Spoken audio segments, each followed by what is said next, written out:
Nancy and Mike were going to the Carnival of Riddles, which was scheduled to be in their town during the weekend.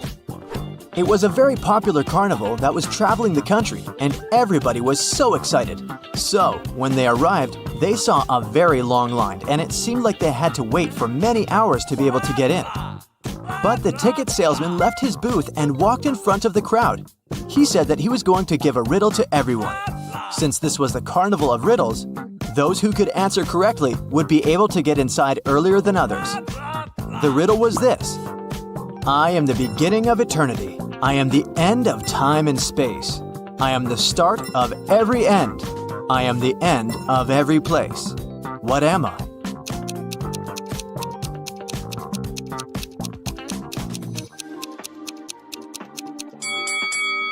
The answer is the letter E. Nancy and Mike were so happy that they knew the answer and didn't have to wait to get in. But even though they were able to move in front of the line, they still had to pay for the tickets. But they were so expensive. The salesman offered them another riddle. If they could answer it, he would give them a 50% apples do I have. Mike was kind of a genius, so he knew the answer immediately. Do you?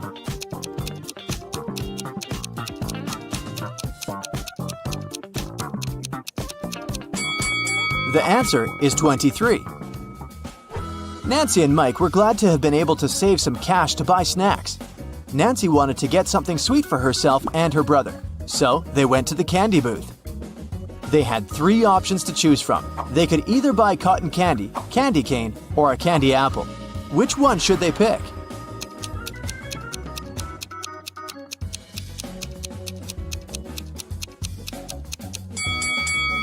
Take a closer look at the cotton candy. There's a teeny tiny spider stuck inside. Yikes! And did you notice that little apple worm inside the candy apple? That's never good. So, they should buy the candy cane. Before leaving the candy booth, Mike wanted to get a gumball too. However, when he inserted his coin into the gumball vending machine, he realized that something was strange. Hey! Do you see it too?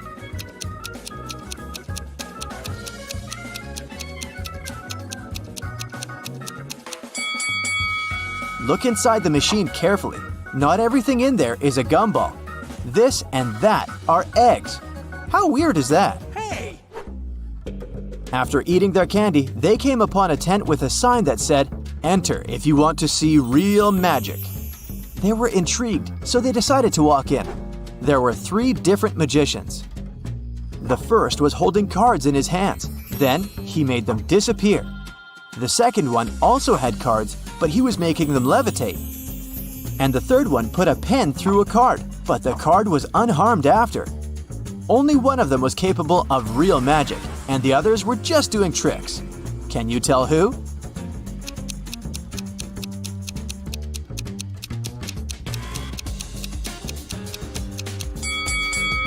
Take a closer look at the first magician's sleeves. You can see a corner of the card. He didn't make them disappear, he just hid them. The second magician's cards are attached to a clear thread. You can notice it from where the sunlight hits. So the third one is the real deal. Mike was a fan of all things scary, so he convinced his sister to take the haunted house ride. As their cart moved inside the dark tunnel, they encountered 3 different monsters along the way: a zombie, a ghost, and a mummy.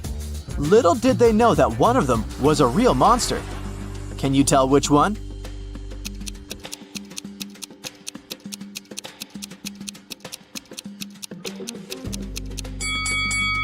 Take a look at the zombie. Its makeup is kind of melting, which means that it must be an actor. As for the mummy, look at his ankle. His skin slightly shows under all that mummy gauze. So he must be a dressed-up actor as well. That makes the ghost the real monster.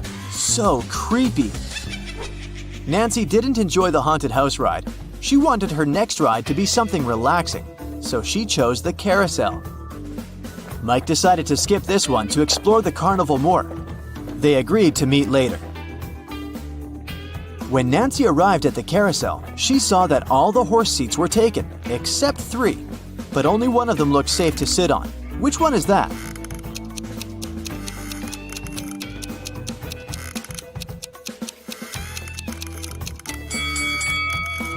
The second horse mount is cracked. It's not wise to pick that one. And the third horse is slowly moving back and forth even though the carousel is not rotating yet. Its screws must be loose or something. So she should choose the first one. It's the cutest one anyway. As Nancy was enjoying the carousel, Mike decided to check out the Hall of Mirrors. The information board said that only one person was allowed inside. Mike entered and had so much fun enjoying all the funny reflections of himself on the weird mirrors. But then, suddenly, he screamed with fear. Why is that?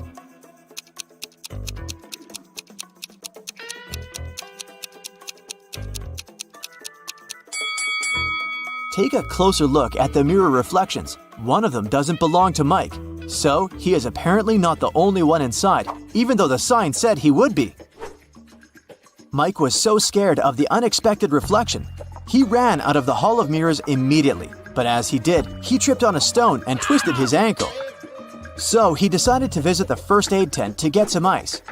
When he walked in, he saw that the nurse was in panic and in no condition to help him out because there were 3 pregnant women sitting in front of her, all claiming they were going to give birth now.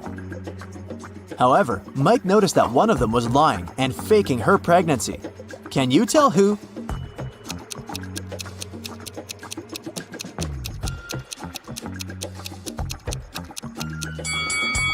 Girl number 3 is clearly the liar. Take a look at the ultrasound picture in her hand. It has the first girl's name on it. She must have stolen it from her, so she's only pretending to be pregnant. Once the real pregnant ladies left for the hospital, Mike was able to get some ice for his ankle and went to meet his sister. At that moment, they heard an announcement coming from the stage. Ladies and gentlemen, gather up to see the strongest man alive. Don't believe me? I'm not lying. Here he comes. See him with your own eyes. Nancy and Mike wanted to see who this man was, so they joined the crowd. A muscular-looking man entered the stage. He said, I will prove to you how strong I am by breaking this thing with my bare hands. But first, you have to guess what it is. Here is my riddle to you. There was a greenhouse. Inside the greenhouse, there was a White House. Inside the White House, there was a red house. Inside the red house, there were lots of little ones. Nancy knew the answer, so she yelled it out. Can you guess?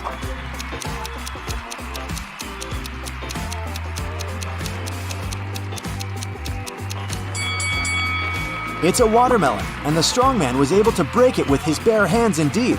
So cool! Nancy and Mike were tired, so they decided to call it a day and go home. But before that, they wanted to get a souvenir from the carnival. They picked a beautiful fridge magnet. When they paid for it, the gift-shocked salesman put 3 cups upside down on the table and placed their money under one of them. He said he would give their money back and the magnet for free if they could guess which cup had their money after he performed his trick. Watch carefully. Nancy knew where the money was immediately. How about you?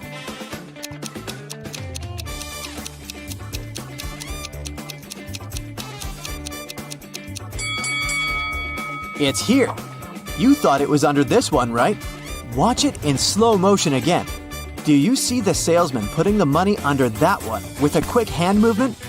Nancy noticed that. What a fun day. Psst. Share in the comments how many of these riddles you will answer correctly. Samantha and Jack got stranded on a tiny uninhabited island. They had no radio or cell phones, so they couldn't inform rescuers about their dire situation.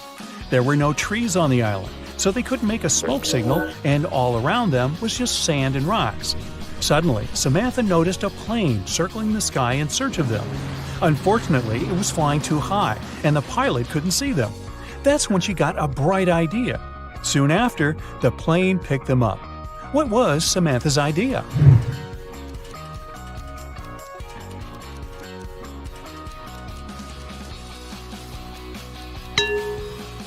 To use rocks to spell out SOS on the sand. Detective Cooper needed to find out the very last piece of missing information in a case he had been dealing with lately. He finally got to the office where secret documents were hidden. To open the door, he needs to choose the right button. There are 3 of them, a yellow one, a green one, and a blue one. Which one should the detective choose?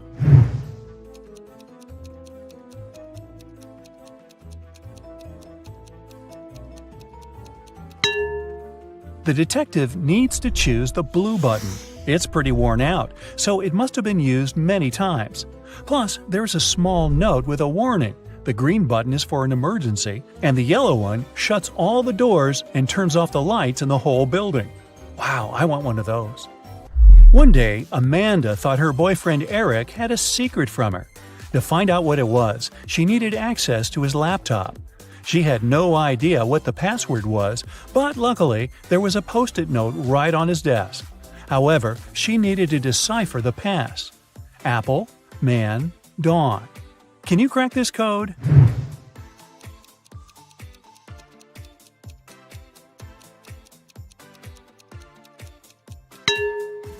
Right, it's Amanda. Her name is the code.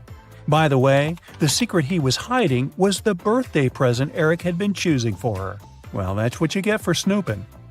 Jack and Jim agreed to say yes all day long to all questions. If one of them doesn't say yes to a question, he automatically loses and must give $100 to his friend. Jim realized there was one question nobody could say yes to. What question was it?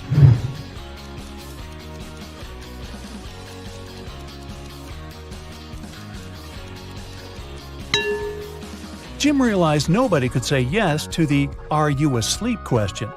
Jim waited until Jack took a nap and recorded a video in which Jack replied with a snoring but not yes to Jim's question.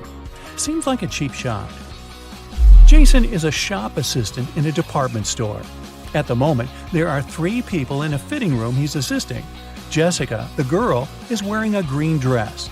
Sean, a man wearing a leather jacket and skinny jeans. And Alex, the man who's currently taking a larger pair of jeans that Jason brought him.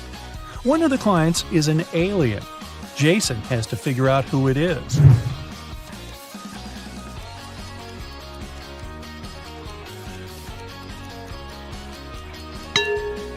It's Alex.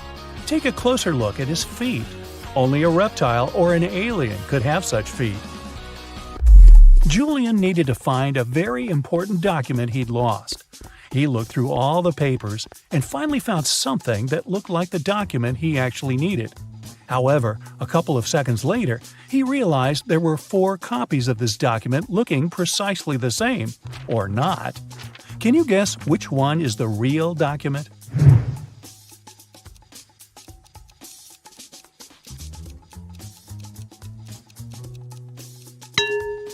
It's the one in the upper left corner. It has a stamp and a signature, and it says agreement. The one next to it looks similar, but it has a spelling mistake. It says agreedment. The rest of the copies lack either a stamp or a signature. Mr. and Mrs. Jones are fond of art and love collecting rare and expensive pieces. Once they had to go on a business trip, and when they came back home, they realized something precious was missing. They instantly called the police, but the officers were confused because no painting was taken. Why were Mr. and Mrs. Jones worried then?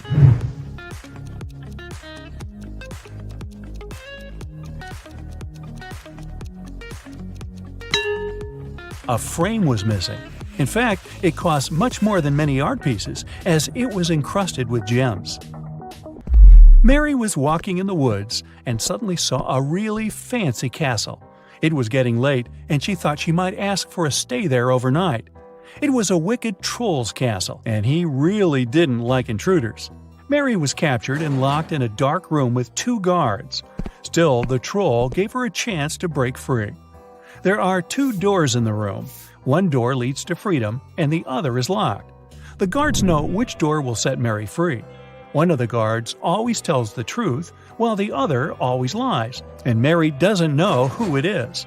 She can ask just one question to one guard only. What question should she ask?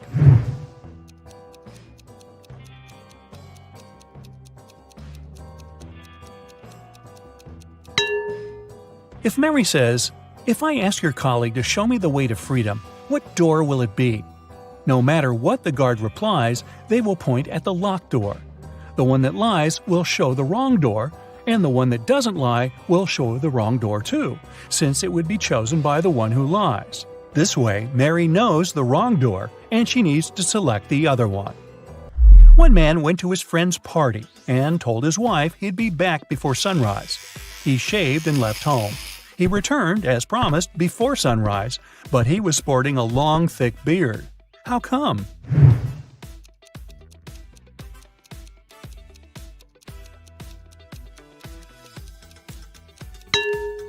The man and his wife live in a place with polar nights that last for several months.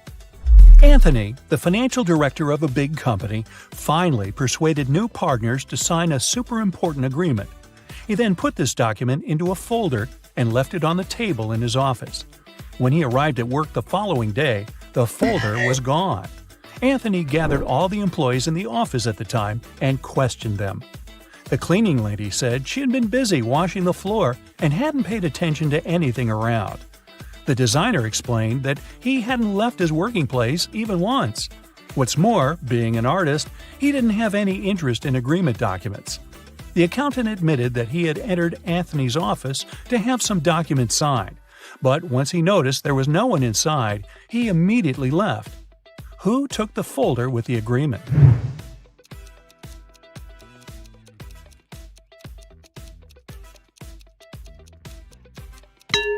It was the designer. Anthony never mentioned which folder was gone. How would he know that the missing folder had an agreement inside?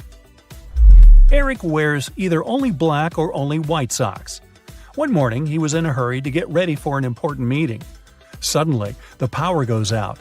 The guy has 10 white and 10 black socks in his drawer, but all of them are mixed. He doesn't want to look silly at work wearing different socks. If it's completely dark in the room and Eric can't see anything, how many socks should he pull out of the drawer to get himself 2 matching ones?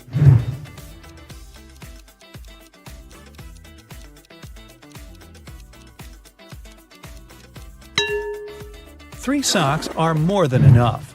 In a set of 3 socks, he's bound to have 2 of the same color.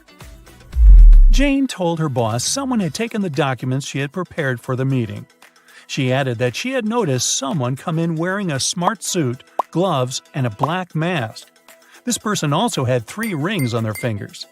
The boss didn't believe her. Why?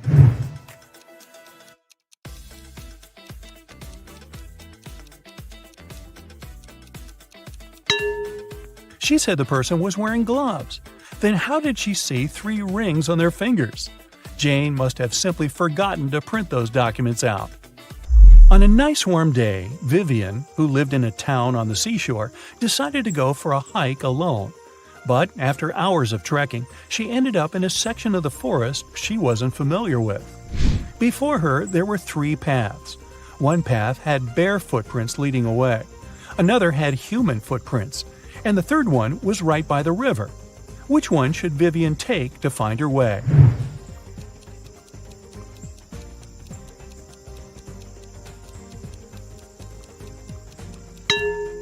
The river path. Since she lives in a coastal town, the river mouth most likely ends up in the sea. That way, she could figure out where she was. So now it's your turn. Count them up. How many correct answers do you have? For several days, a large werewolf has been scaring the residents here. You know that the werewolf has a wife, and she's the only person who can calm the monster down and help him return to his human form. You have found 3 girls. Each of them might be the werewolf's wife you're looking for. You ask his wife to approach him, but none of the girls admits she's the one you need, so you have to make your own choice.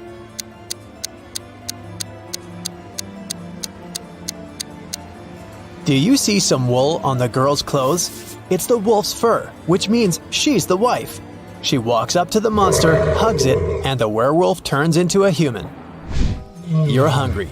You drop by a pizzeria. The owner of the restaurant says that someone has taken all his weekly earnings from the safe. The thief wore gloves and left no fingerprints. The video cameras were turned off. You know this pizzeria has had several similar incidents over the past year. Every time, the insurance company paid the owner the entire amount that had been stolen. You're sure the owner took his own money to use the insurance again. Take a look at the office and prove that the owner is guilty.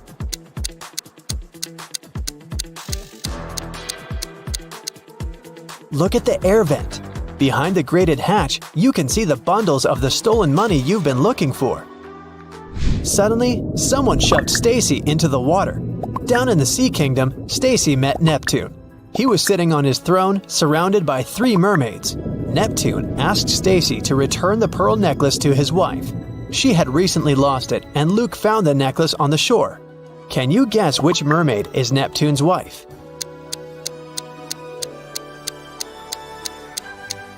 The third one. She's the only one who's wearing an engagement ring. When Stacy gave the necklace to its rightful owner, Neptune snapped his fingers. His guards brought Luke. Neptune said, "I'll let you go home safely, but you have to choose the right door." There were demons behind the first door. They were ready to eat anyone who dared to come in. There was lava all over the floor of the room behind the second door. And finally, there was a laser beam that could cut through anything it touched behind the third door. Which door should Stacy and Luke choose?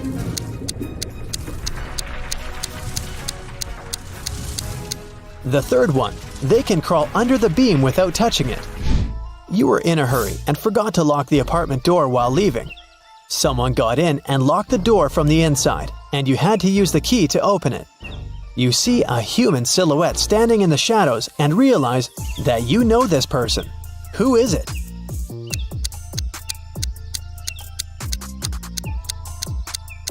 It's the woman who asked you to help her brother. She was wearing a red bracelet.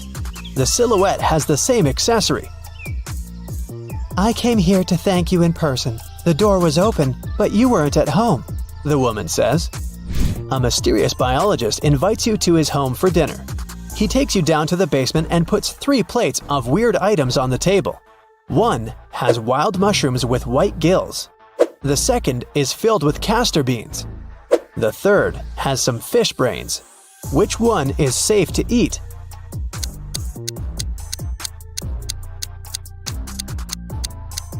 The plate of fish brains is the only dish that isn't poisonous. Someone got into Matthew's house during a severe rainstorm and took a lot of expensive stuff. The man called the police. They came over and started to interview the neighbors. Nicole said she lived alone and worked from home. She was inside the whole day.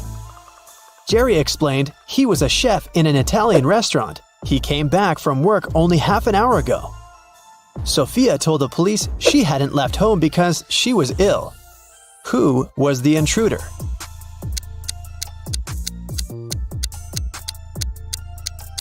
It was Nicole. She claimed that she'd been inside the entire day, but there was a wet umbrella in the corner. Kim and Ashley are best friends. They decided to spend summer vacation in Italy together. They were very lucky to buy cheap plane tickets. Their flight was at 10 a.m. Unfortunately, when the girls arrived at the airport, they realized it was the wrong one. Now, they have 2 options. To take a high-speed train for $100 to go to the right airport, or stay here and buy tickets for a later flight for $400. What should they choose?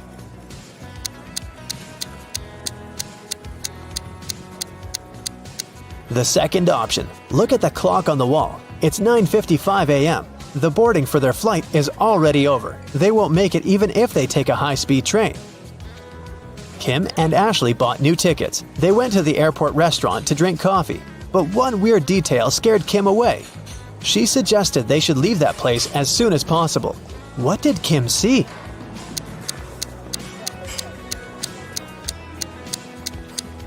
This woman over there is a zombie. Wow! How did she get through security? When it was time to finally board the plane, it turned out there were no more economy class seats left. Kim and Ashley were offered to fly in business class. There, the girls saw 3 people. When the flight attendant served them fresh juice, she whispered that Kim and Ashley were extremely lucky. They were about to travel next to a famous Italian billionaire. Can you guess which of these passengers is the billionaire?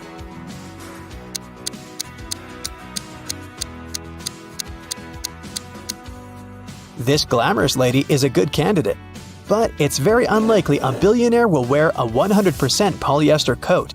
This guy's business suit is very elegant, but look at his shoes. They seem quite cheap and worn out. This funny gentleman must be the real billionaire. Although his outfit is rather casual, his gold watch looks very expensive. Once, a bank was robbed. The police suspected that one of the bank security guards had helped the criminals. Detective Justin had to question 3 of them. The first security guard told him he had heard some shouting and rushed there, but by the time he arrived, the criminals had already been gone. The second security guard explained he had been drinking a cup of coffee at that moment and hadn't even heard anything. And the third guard said he had run after the thieves, but he had to lace his boots. Without a second thought, he crouched near an emergency exit. At that very moment, the door opened and hit him on the head. When he came back, the criminals had been gone. Justin immediately understood which guard was guilty. Who was it?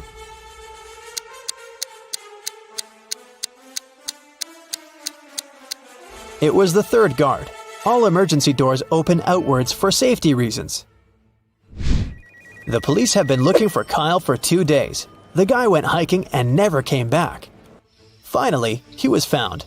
Someone had hit him on the head and left him lying in the bushes. Kyle only managed to say, "Friend," in a weak voice, and lost consciousness. The police officers had 3 suspects, all of them Kyle's friends. Zachary said he spent the last days at work getting ready for a conference. Jesse told the detective he'd sprained his ankle and had been in bed for 4 days. And Billy explained he'd been to New York for business. The man even showed the police officers his boarding pass. Who's behind the accident with Kyle?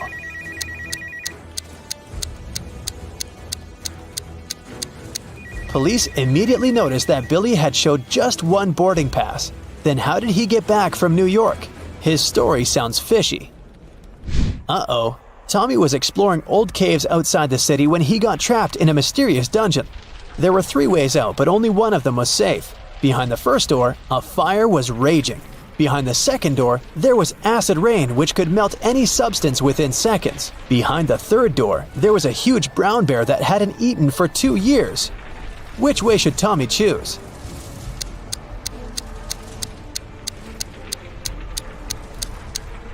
Tommy should choose the third way. No animal can go for 2 years without food and survive. Barely, haha. It was a stormy day and it had been raining for several hours straight. A car accident happened in a tunnel. The yellow car crashed into the red one. The driver of the yellow car said it had been raining so heavily he hadn't seen anything. So the accident wasn't totally his fault. But the police asked the man to stop lying and claimed it was all his fault. Why?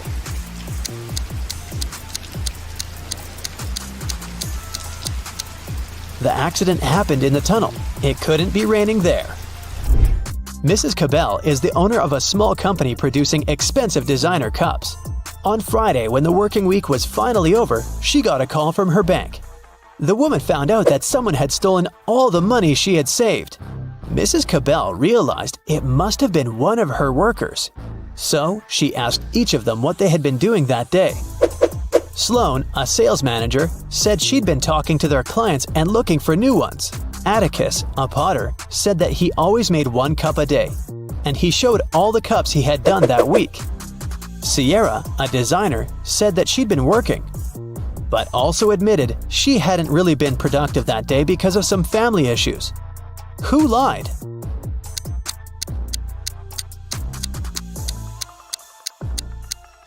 Atticus, there are 5 working days in the regular week. The man said he made 1 mug a day, but he only showed 4 mugs. It means he missed 1 day of work. There was an incident in a secret laboratory. One of the scientists released a substance that turned people into vampires. Detective Reed arrived at the scene to interview 3 witnesses. The first scientist, Michael, said, "I stopped by the lab this morning to pick up some notes. The machines were working just fine, and I didn't see anyone. I took the papers and left." The second scientist, Lindsay, said, "I closed the lab at night. One of the PCs was faulty, but I was very tired and decided to leave it till the morning. Unfortunately, I overslept." And the third scientist, Jennifer, said, "I got up early and went to the lab to check the devices. No one seems to have entered the room. I fixed one of the computers and left." Which one of them was lying?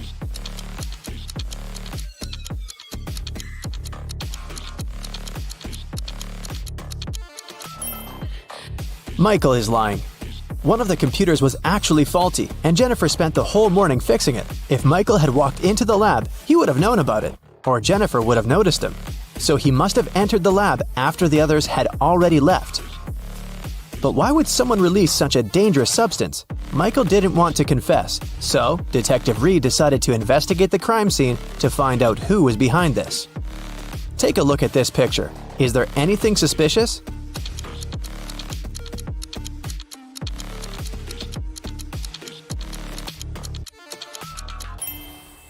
It looks like Michael dropped an ID card. And look, it doesn't belong to him. The name on the card is George Wilson. Let's ask him about the incident. Detective Reed went to Mr. Wilson's office to ask him about the incident. "Oh yeah, I gave my pass to Michael," Mr. Wilson said. "But that's only because I had left something in the lab. My glasses. I didn't have time, so I asked Michael to pick them up." Well, that's not a very clever excuse, but how can you prove the man is lying?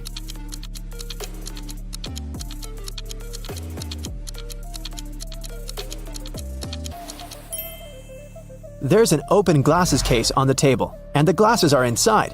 But Mr. Wilson, didn't you say that you left them in the lab? "Oh, did I say my glasses?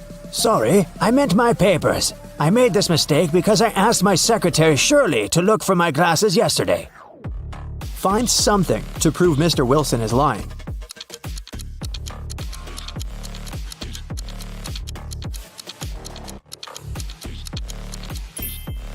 There's a calendar on Shirley's desk. Yesterday was her day off. It's marked red. Mr. Wilson is lying.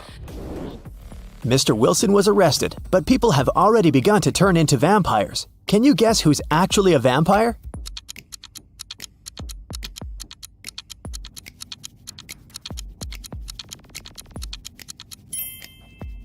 The woman on the right. She's putting on her makeup, but do you see? She isn't reflected in the mirror.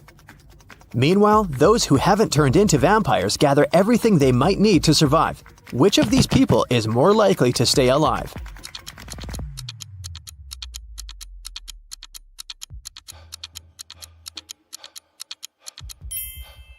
All these supplies won't protect the guy on the right from vampires. As for the girl on the left, she's stocked up on what she can to defeat the vampires. She has a higher chance of survival. Let's check out the subway. There are two women here. Which of them is not pregnant?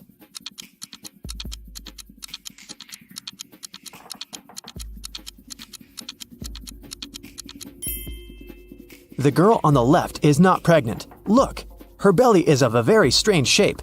That's because she has hidden her survival supplies under her clothes. Vampires decided to throw a party. Who among those present is actually an undercover human?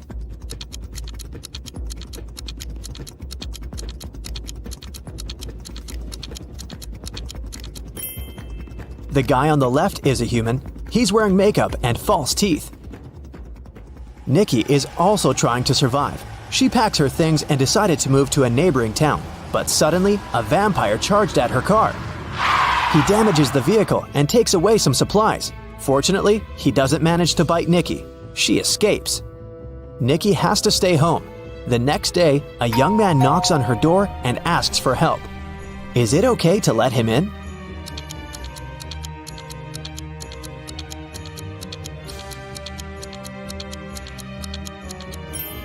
Nope. He has the same scar on his cheek like the vampire from the day before.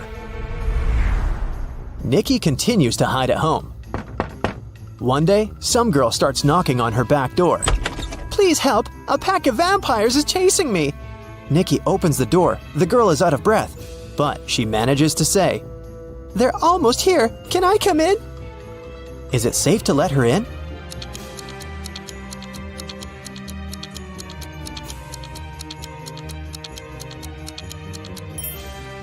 No! This girl is a vampire.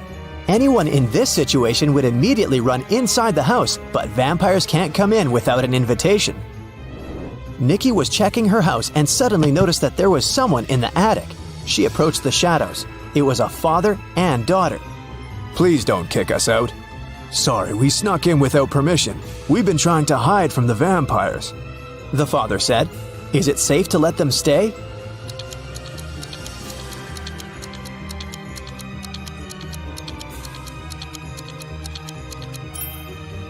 Yes, firstly, they're sitting in the sun, but their skin seems to be okay.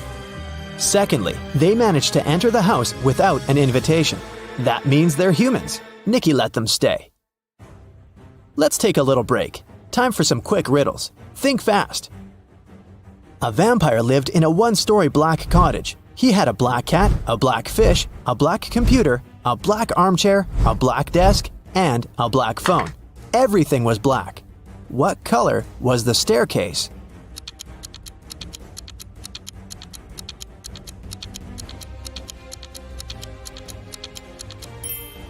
There was no staircase in that house because it was a one-story cottage. 3 vampires are walking fast. The first vampire says, 2 other vampires are walking behind me.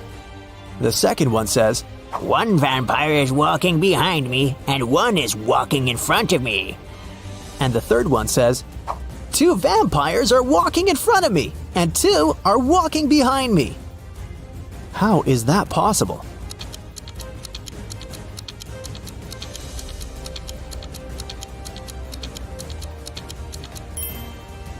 These vampires are walking in circles. Humans, vampires, and werewolves gathered in one mansion. There are as many werewolves as there are vampires. There are as many vampires as there are humans. How many creatures are there if 3 of them are werewolves?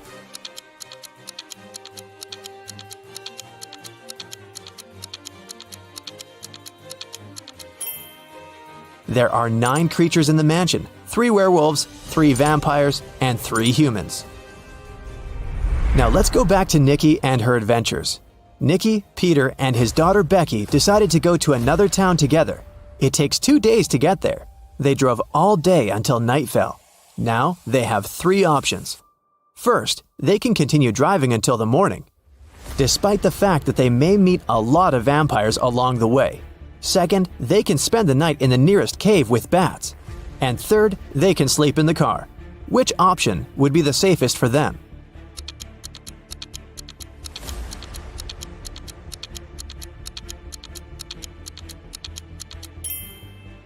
Sleeping in the car is a bad idea. Vampires can sneak up on them in the middle of the night. A night in a cave is also a bad option. Vampires can hide among these bats. The safest option is to keep driving. Although they'll probably meet vampires, they have a chance to survive if they drive faster. They drove really fast and managed to reach the city by the morning. But when they got out of the car, they discovered they were surrounded by vampires. To escape, they need to choose one of 3 roads. On the first road, there's a pack of vampires. They're coming straight at the guys. There are wild hogs on the second road. The third road leads through a dark alley with hundreds of bats. Which of these 3 ways is the safest?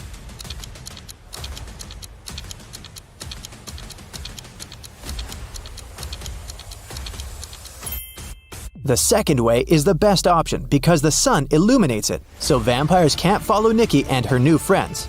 Plus, these dogs don't look too unfriendly. The guys reached 3 stores. Now they need to decide which of the stores is safe to enter.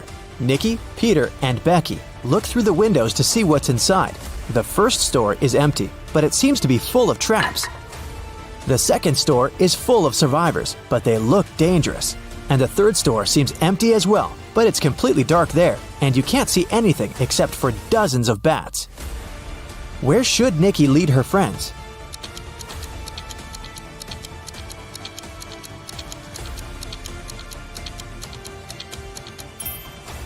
The first store is the safest. If Nikki, Peter, and Becky notice these traps, then the chances are high they'll be able to avoid them. It's worth a try. There's a man in the city who's trying to survive by hiding among vampires. Nikki spent a week photographing vampires to figure out who he was. Will you be able to see who is actually human in these photos?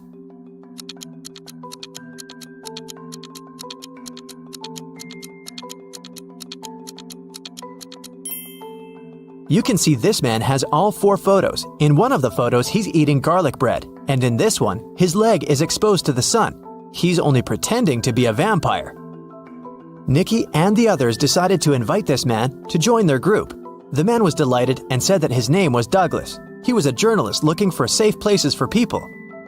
He suggested creating a password that only humans could figure out. They came up with this one: HAWUH. Can you guess why?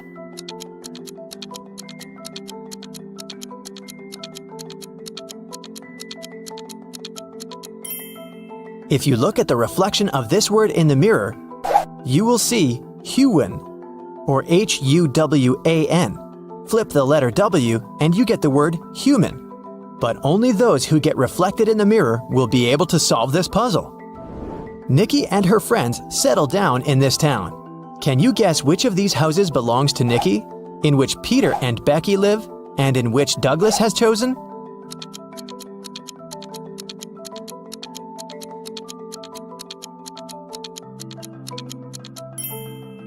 House number 1 belongs to Peter and Becky. There are 2 bicycles next to it. House number 2 belongs to the journalist. Do you see his equipment? And the remaining house, house number 3, belongs to Nikki.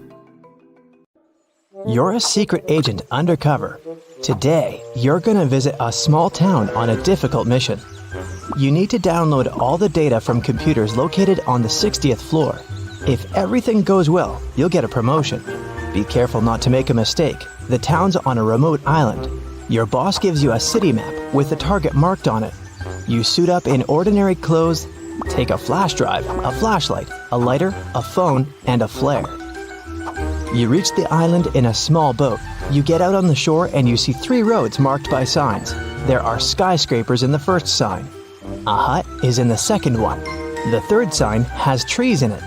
Which road will you choose?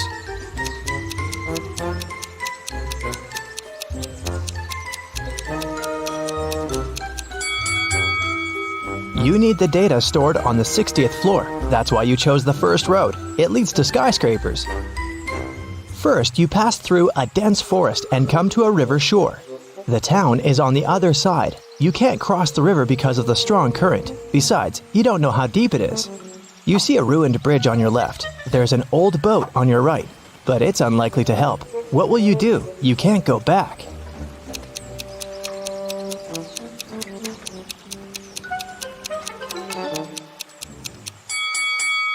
Look, there's a hatch in the grass. It seems to be an underground tunnel passing through the river. You open the hatch and go down. It's dark, quiet, and cold here. You turn on the flashlight and see an empty bottle and a basketball on the ground. You direct the light further and see, wow, it's a creepy girl with long black hair. She's just staring at you, saying nothing.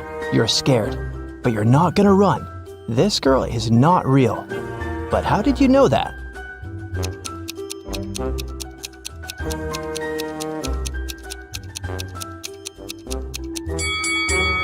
The basketball with the bottle casts shadows, but the girl doesn't. She's just a dark memory from your past. You rub your eyes and the girl disappears. You go through an underground tunnel and climb up. Great, you made it into town. You walk down the street and notice that all the people are looking at you. Why do you seem suspicious to them?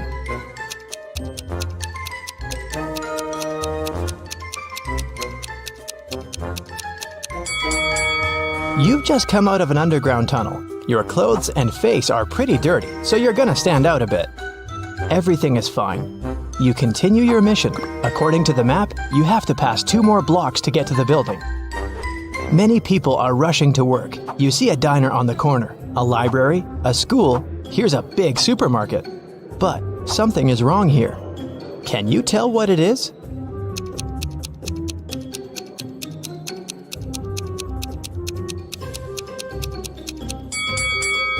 There are no cars on the roads.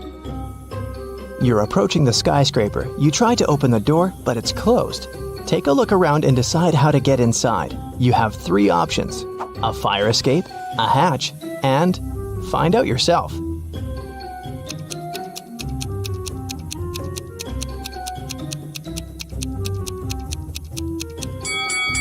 The fire escape leads to the window of the 2nd floor, but a guard is standing there.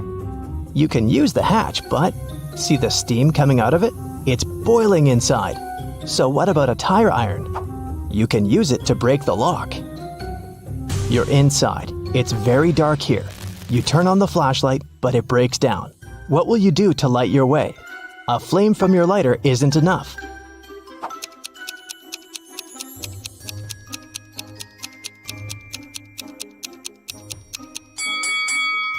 Look at the windows. They're all covered with curtains. Just pull them aside and let the light in. Great. You walk through the spacious hall and hear the flapping of wings. You're looking up. Oh no. Hundreds of bats are flying towards you. You need to hide as fast as possible. There are 3 elevators ahead. Which one will you choose?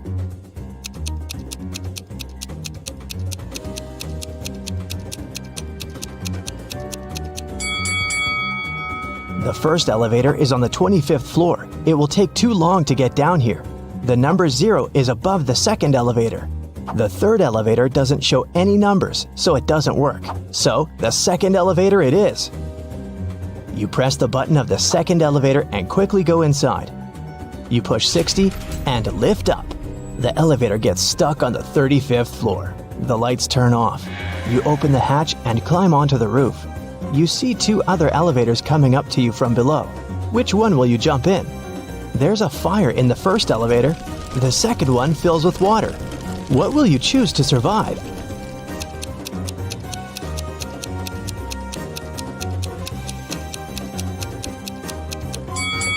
You jump into the second elevator. The water rises higher and higher, but the doors open and all the water pours out. You're on the 40th floor. It seems that using elevators is a bad idea. So you decide to climb 20 floors by stairs. You run 5 floors and smash against the wall made of hardened sand. What will you do? You can't use the elevator. How to get through the obstacle?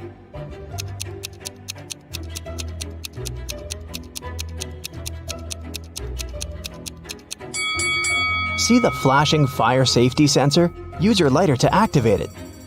It's done. The water is splashing out of the ceiling and flooding all floors. It moistens the sand. The wall turns into dirt and melts. You go higher and meet a huge growling lion on the 50th floor. You run away, but then you stop. It seems the lion isn't real. How did you know that?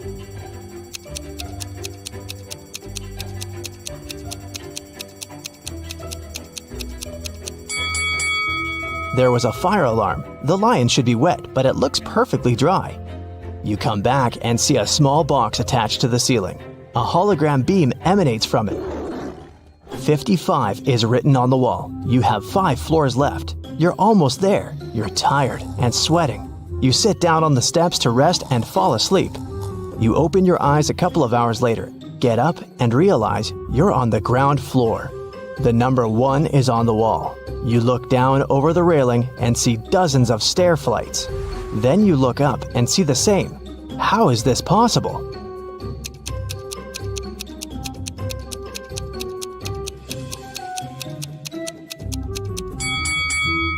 You're still on the 55th floor. Someone's just painted 1 over the numbers. Look, they left a bucket of paint and a brush nearby. You touch the number and feel the fresh paint. You move 2 floors up and meet 2 big guards. They block your way and say, "Only a smart one can pass, so solve our riddle." A young pirate is sailing to an island. A ship with 20 people on board goes towards him. Each of these people has a talking parrot. Each parrot has feathers of 3 colors, red, orange, and blue. A flea lives on each blue feather. How many fleas go to the island?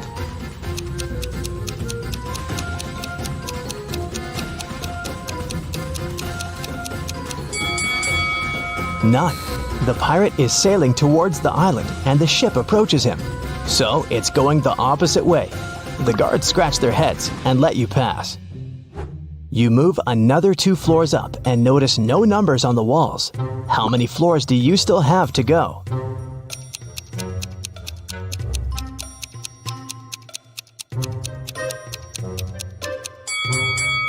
You woke up on the 55th floor. Then you passed 2 floors and met the guards. And now you've advanced by 2 more floors. Therefore, you only have 1 left. You run up the stairs, open the door, and it's locked, of course.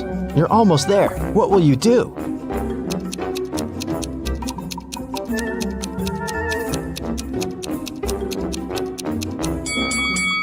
Use the fire escape outside the window. You're climbing the ladder. Birds are flying by. Don't look down. Don't look down, you're telling yourself. You get to the window and jump inside the building. You take the flash drive out of your pocket, but stop. There's no computers here. You only see a dozen of exercise bikes. What's happening? How to complete the mission?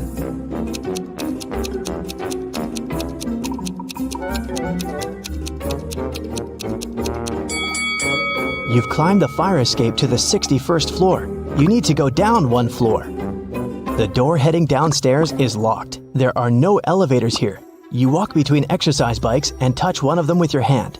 Energetic music turns on. All exercise bikes start pedaling. A female voice from the speaker asks everyone to start training. Whoever cheats will have to stay in this room forever. Whoever pedals fast will get what they want. You don't want to stay in that room, but which bike to choose?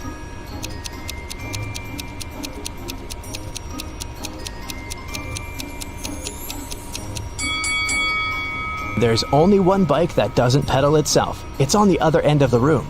Get on it. You quickly start pedaling and notice the floor is going down. The harder you work out, the lower you go. Sweat is pouring off you like a stream. You jump off your bike and see a huge computer. You stick the USB into it and copy all the data. The alarm is activated. You can smell the smoke. It's a fire. It comes from the lower floors. The files are copied. You put the USB in your pocket and run to the roof. The building is burning. You don't know what to do. At this moment, the phone rings. "Is it done?" a voice asks. "Yes, but I need help," you answer. "We will send an aircraft to you. Just give a signal," the voice says and hangs up. The flames reach the roof. What kind of signal do you need to send?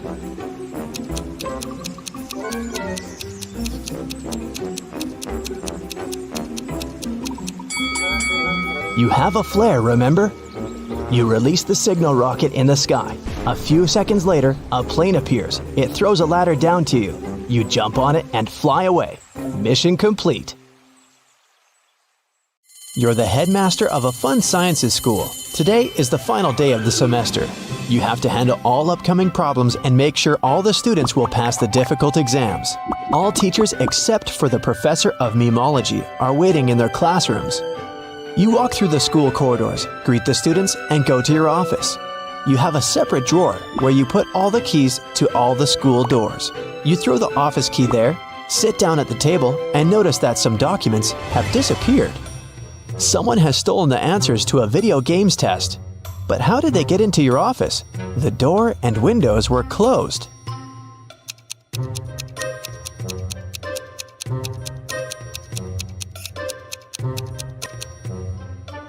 Take a look at the ventilation gate. It's slightly open. Apparently, one of the students broke in there early in the morning. Your secretary is knocking on the door. You say that you're busy and ask to come later. Then, you sit down at your computer, open YouTube, and watch funny videos. The internet signal disappears. Someone has turned off the electricity at the school. You go to the basement with generators. There, you see a turned-off switch and 3 people standing next to it. They all say they didn't touch anything, but one of them is lying. The janitor says the lights went out when he came here to clean up. Louise is a new student. She says she was lost in the building and accidentally got here. Richard is a last-year graduate. He came here to find a miniature toy horse, a souvenir he hid many years ago. Which one of them is lying?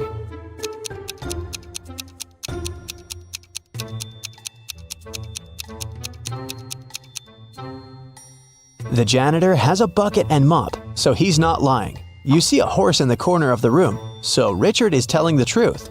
Louise is a liar. She said she's new, but it's the end of the semester. She can't be new at this time.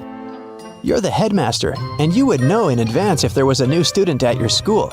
Louise admits she turned off the electricity to disrupt the sleep science exam. You turn the power back on and go to the dining room to have breakfast. You order coffee, sit down at the table, and meet an angry chef. He says that one of the students poured a bag of sugar into a pot of soup. You're looking around the room. Who do you think did this among all these guys?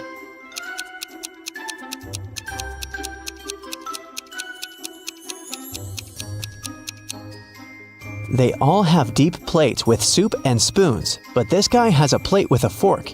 He wouldn't eat the soup because he knew it tasted disgusting. You finish your coffee and head to the office. You walk through a long corridor and see graffiti on a huge photo of a crazy dog, a mascot of the school. The guard catches 3 students. One of them must have ruined the image. Can you guess who did it?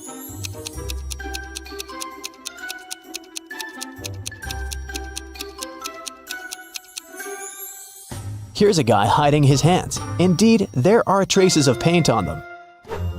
You're walking through the internet history room where an exam has just started. There's silence in the audience. Students are writing a test, but one of them is cheating. Find them.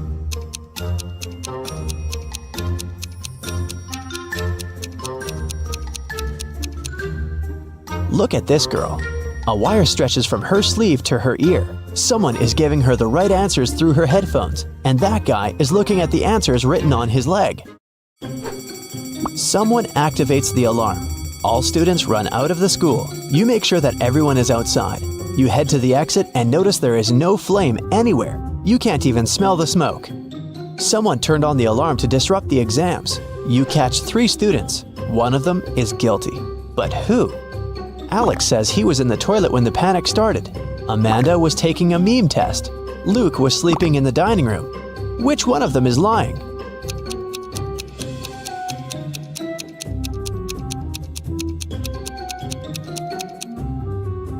Amanda turned on the siren. The memology professor isn't there, remember? So she obviously wasn't taking that test today. You go outside and meet the school gardener. He says that someone has cut the roses in the schoolyard. The gardener saw 3 people who could be suspects. You bring them into the yard and ask about roses. Lewis says he was in the library all day. Mary was taking an exam on internet history. John was training at the gym. Which one of them is lying?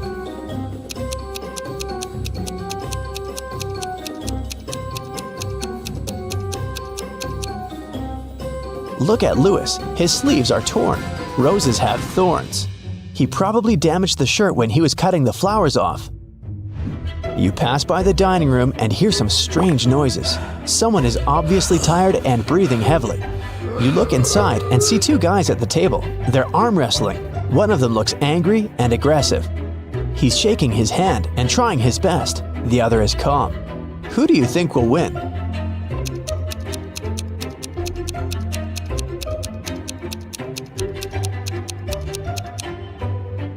The guy on the right. He holds onto the edge of the table and doesn't waste his strength on unnecessary movements. He will defeat the angry opponent.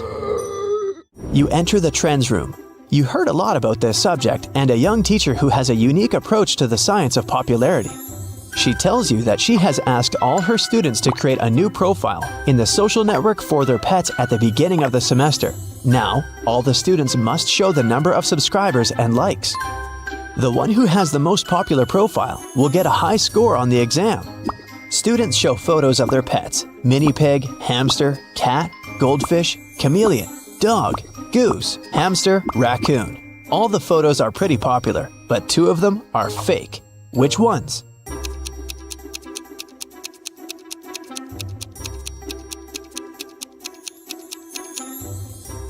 The hamsters. 2 students have identical photos. They must have found those online. You're observing a pseudo-philosophy exam. The teacher gives blank sheets of paper to all students. Then he says, There's a lot of supposedly philosophical phrases on the internet that seem too pretentious, obvious, and stupid. People love to attribute quotes to famous persons that they never said. So there's a person who can say anything that can be true or false. They can say both good and bad things, and no one in the world can prove that this person didn't say that. The authorship of this person is unquestionable. Who is this person? After 5 minutes, the students give back their papers. They all have names of famous athletes, scientists, billionaires, and entrepreneurs on them. No one has passed the exam except for one girl. She wrote just one word. Which one?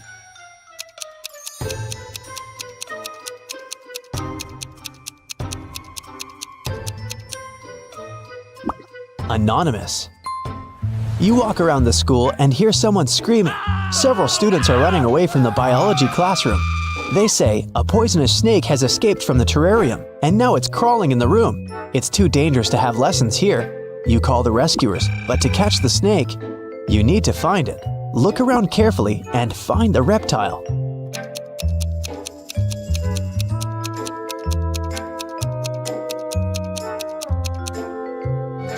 Take a look at the picture with snakes in the far corner of the room. One of these snakes is real, as its tail goes beyond the painting. Your next problem is in the parking lot. The professor of magic tells you that someone has punctured a tire on her car. Apparently, one of the students took revenge on the teacher for a bad grade on the exam. Fortunately, there's an extra tire in the trunk. But here's the problem. You don't have 4 bolts to attach it. How can you help the teacher?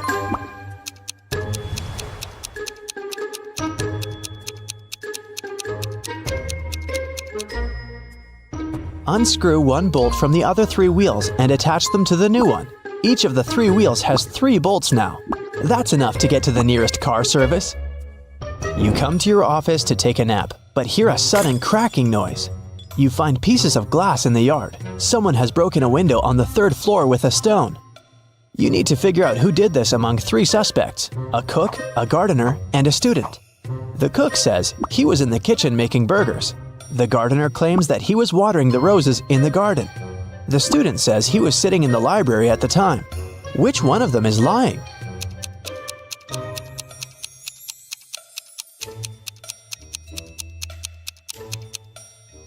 The gardener.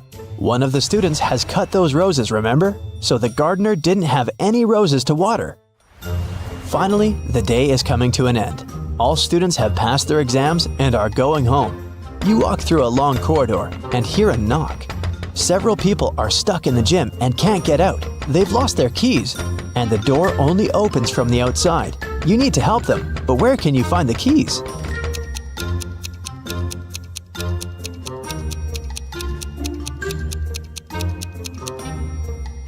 You have the drawer in your office with the keys to all the school doors, remember? You unlock the gym. Then, you finally sit in your office and watch YouTube. You have solved all the problems. You deserve a good rest now. Okay, let's go. We'll start with checking your vision. All you need to do is read the word. Let's go. What's written here?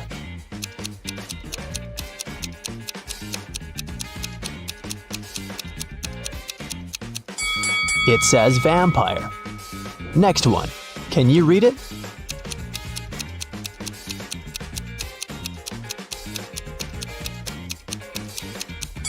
Is meadow. Another one for you. Look closely.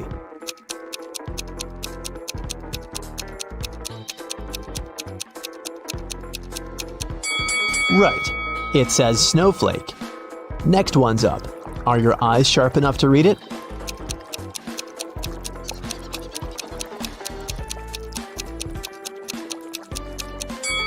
This is meadow. Another one for you. Look closely.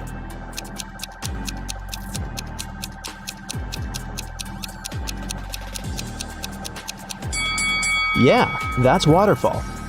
Now I'll be showing you some pictures, and your task will be to find all the hidden objects in each of them. Here's the first one. You need to find the 5 objects you can see at the bottom of the screen.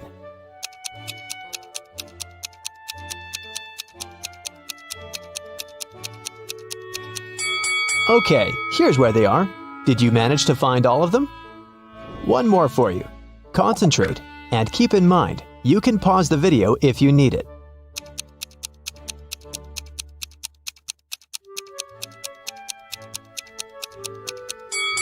Great. 1, 2, 3, 4, and 5. I hope you spotted them all. Emma Lynn is an archaeologist working in Africa.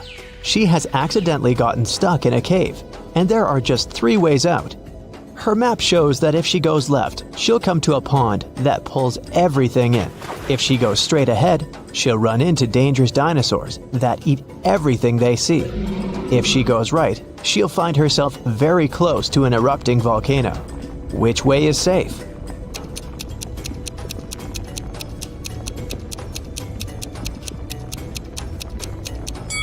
The road leading ahead.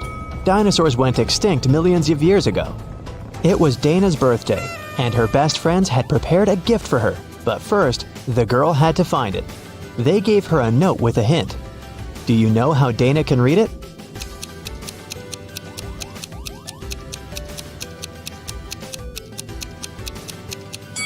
It looks as if the note doesn't make sense, but it does. The text is mirrored. That's why she can read it with the help of a mirror. Let's see. So it says, "Your present is in the laundry basket in the basement." Cheryl had to sneak into her dad's computer to delete some emails she had accidentally forwarded him. Her dad had memory problems, so luckily for Cheryl, he always left notes with his passcodes. And indeed, one of such notes was right on his desk. Cheryl typed in 6989. Unfortunately, this passcode was wrong. Can you figure out the correct one?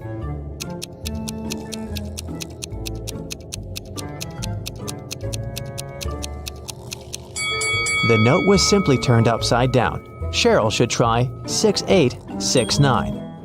Reese was on vacation in Cyprus. One day, he saw a beautiful woman and asked her out on a date.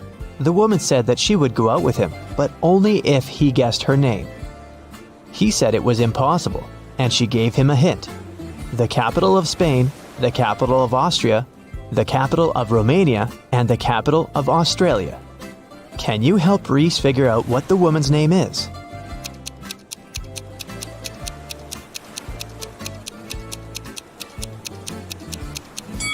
The capital refers to the capital letters of these countries' names. So, S, A, R, and A.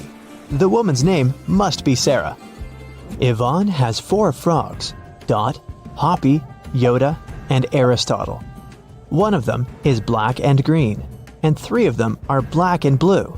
Find out which color each of them is if Dot and Hoppy are of the same color, Aristotle isn't black and green.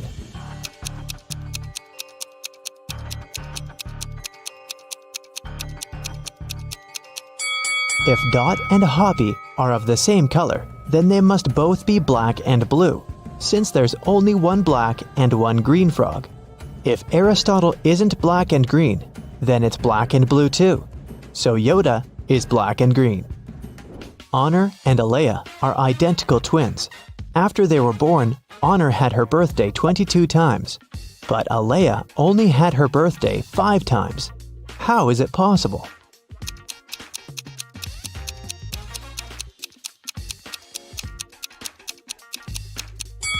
They were born on a leap year. Honor was born late at night on February 28th, let's say at 11:59 p.m. And Alea was born a bit later, at 12:01 a.m. It was already February 29th, which only occurs once every 4 years. Now let's relax a bit and try to guess some movies. I'll show you some combinations of emojis, and your task is to guess the movie. Ready? Here's the first one. What's your guess?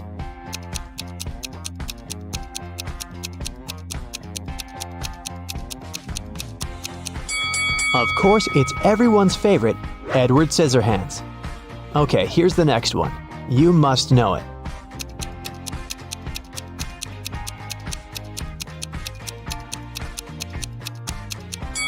It's The Devil Wears Prada. Can you guess this one?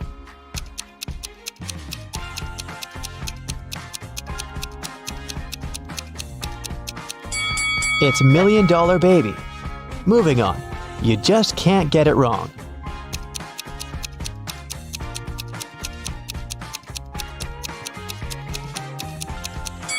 Obviously, it's Home Alone. There's no other story like this one.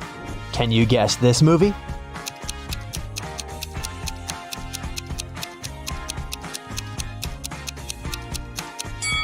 This reverse transformation reminds me of The Curious Case of Benjamin Button.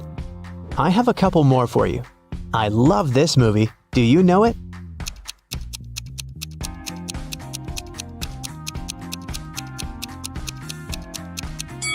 It's Interstellar. And how about this one? What's your guess?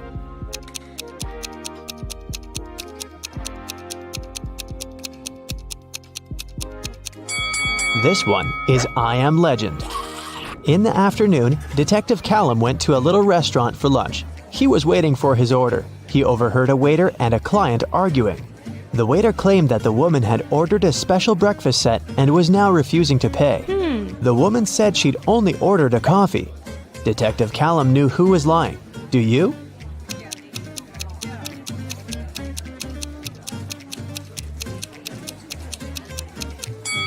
It's afternoon.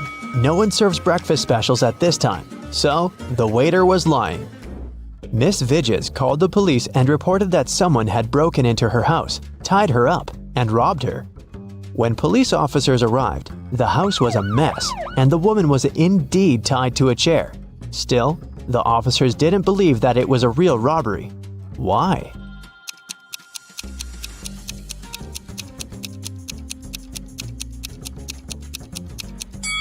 If Miss Vidges was tied up and couldn't move, how did she manage to call the police? Her cell phone is too far away from her.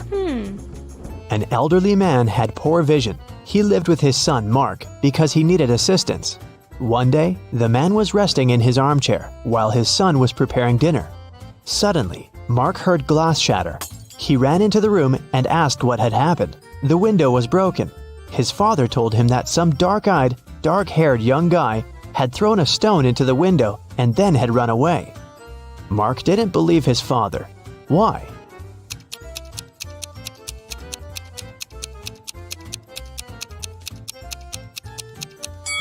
The man had poor vision.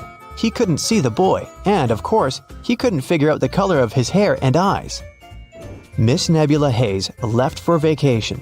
While she was away, her home office got robbed. All the people whose fingerprints had been found in the office were interrogated. Celeste, Nebula's cousin, said that she'd been to the house just once because Miss Hayes needed her to send her a document from her office. Alyssa, the gardener, said that she'd been coming every third day to take care of the garden and plants. Cash, the cleaner, said that he'd come every Wednesday to clean the house. Who robbed the office?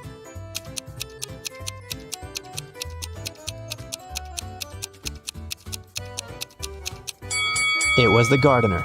Celeste and Cash had some reason to be in the office, so their fingerprints aren't that suspicious. But why would Alyssa come there? As you see, there are no plants in the office. In a VIP club, a rich lady was robbed. Someone stole her diamond necklace. The police visited 3 main suspects and interrogated them. Paxton said that he'd been at the party. He even knew what necklace they were talking about, but he had nothing to do with the theft. Reagan said that she hadn't noticed any necklaces. Gaia said that she hadn't been to that party. She was too poor to afford to go to such clubs. Who's the criminal?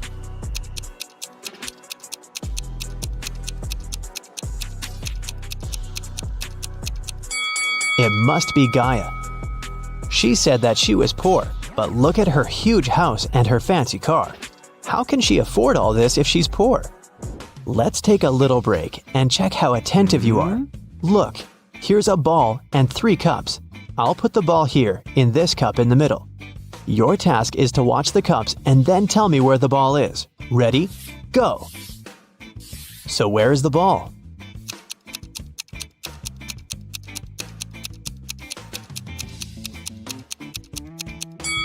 Look, it's here. Did you get it?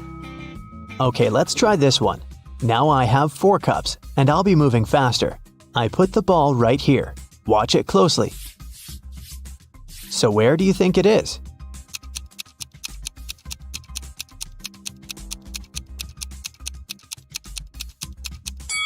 It's in this cup.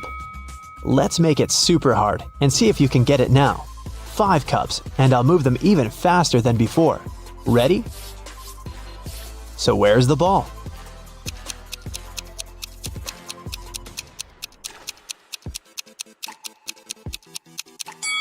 It's right here. Chloe opened her locker and found an envelope. Inside there was a calendar and a note asking if she wanted to go to the prom. The note wasn't signed. There were just several numbers at the bottom. 25, 30, 24, 11, 26. Can you help the girl figure out who asked her out?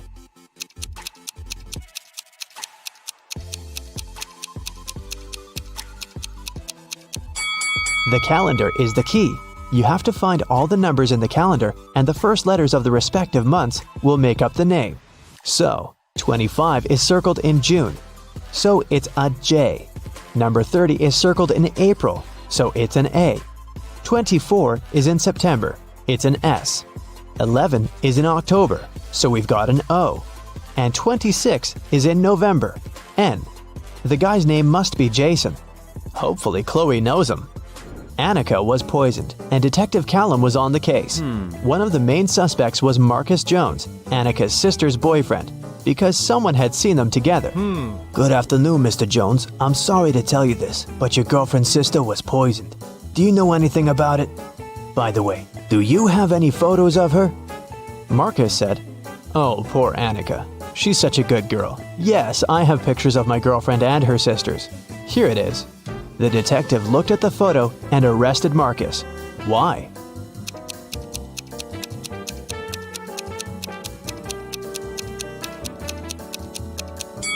In the picture, there are 4 girls. This means that Marcus's girlfriend has 3 sisters. Still, Marcus somehow knows exactly which one of them was poisoned. Are you ready to dive into sci-fi madness? Let's go! Somewhere in outer space, a show has just begun on a giant asteroid. A glowing star guy is reading poetry. His viewers are little stone people. The artist is saying beautiful words with passion. He puts his heart and soul into the performance. He's finishing. A shining tear is rolling down his cheek. He bows to the audience, but no one is clapping. In fact, they don't react at all. Why?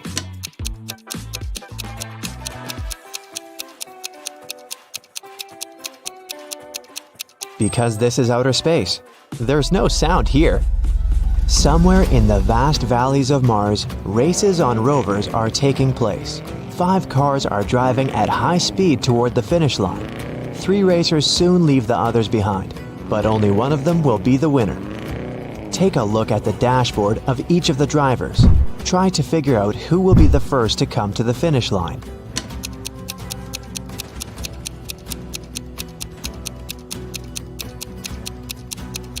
The speedometer arrow on the first rider's dashboard shows the maximum speed, but he won't win because the fuel indicator is flashing. The second racer seems to be fine, but look at the mirror. No one is reflected there. The car is moving without a driver. The third driver will win. Each of these 3 friends is going on a journey. They have already packed their suitcases and filled the tanks of their spaceships. This guy says he wants to visit Neptune. That girl is going to check on her friends who live on Mars. This man is flying to Venus. Which of them is lying?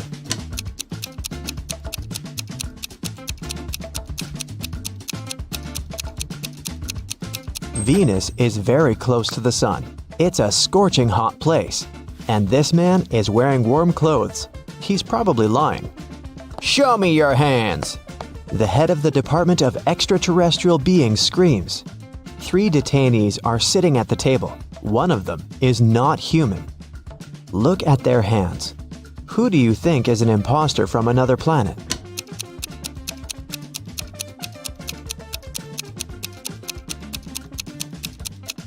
Yeah, this guy has 6 fingers, but there are people on Earth who have such hands. Look at this girl. She has shining green eyes. Apparently, she's not from our planet. 3 wanderers are walking on the dark side of the moon. They're tired and lost. Fortunately, a rescue spaceship spots them. The travelers beg to take them on board, but there is only one seat. The first wanderer carries a heavy box with meteorite rocks. He's tired and can no longer walk with this load. The second guy carries nothing, but he looks sick. The third wanderer says he's exhausted because he's extremely thirsty. He hasn't drank for 2 days. Who really needs help?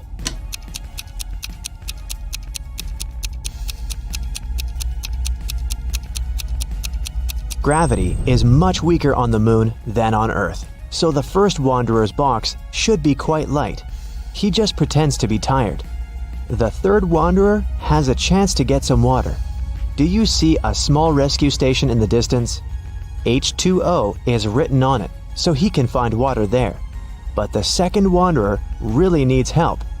The indicator on his spacesuit signals a low oxygen level. The inhabitants of planet Quest love adventures. Their favorite place is a dangerous park on a desert planet near a black hole. So one guy named Lup goes there. He needs to try to survive there for 1 week. As soon as he arrives at the park, he comes across a space cockroach that has 6 heads. The cockroach jumps on Lup and bites him with one of its heads. Lup fights off the monster and gets back to the ship. The bite is venomous, but fortunately, Lup has an antidote. First, he needs to drink 1 pill that contains medicine, and after that, a catalyst that activates the cure. Then, Lup needs to repeat it 2 hours later. But the problem is the pills with the medicine and catalyst look similar, and Lup has mixed them in his pocket. He can't take 4 tablets at once because it's dangerous, so how can he separate them?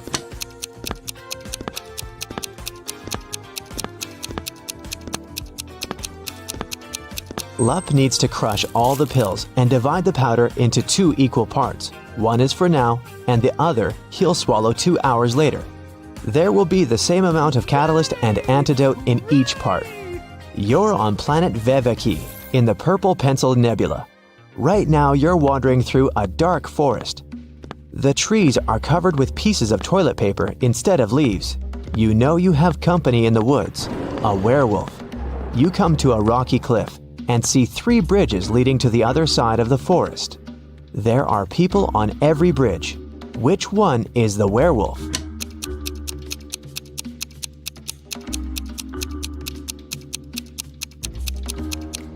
It can be anybody, but it doesn't matter. No one can turn into a werewolf since there's no full moon here. This is not Earth, remember? A dwarf planet illuminates the sky. Welcome to the moon again. Right now, you witness the most incredible jumping competition.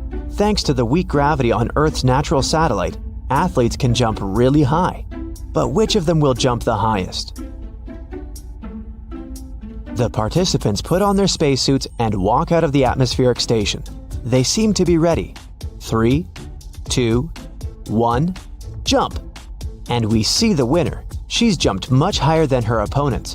But wait, there's something wrong here. This participant is not worthy of the title of the winner. She cheated. But how did you understand that?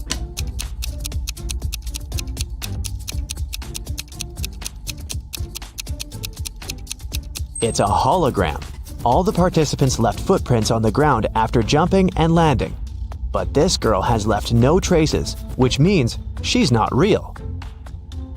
On the shore of Molten Gum, far away from the village of Talking Stones, there's a big house.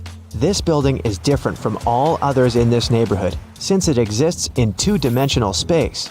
The owner is a rich architect, Mr. Ali Lee Bulb, who has just woken up after a 90,000-second nap. He finds a broken diamond banana in the kitchen. Mr. Ali Lee Bulb gets angry and calls everyone who was in the house while he was sleeping. He's going to find out who broke his amazing piece of jewelry. Big closed eye, cardboard giraffe with glasses, and 3-headed pelican come into the living room. Tell me who broke the banana. Mr. Ali Lee Bulb says.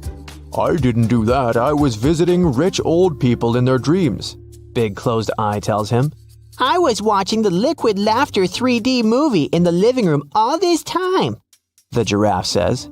I have no idea who I am and what's going on here. I haven't touched your banana, said one of the pelican's heads. Mr. Ali Lee Bulb immediately realizes who's lied to him. And you?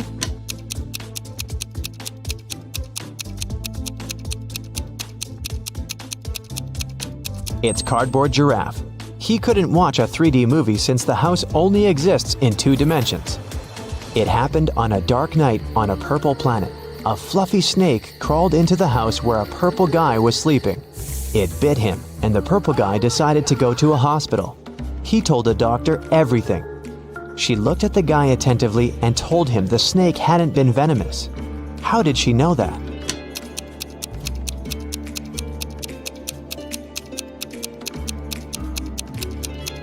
It was 3:45 a.m. on the clock in the guy's room.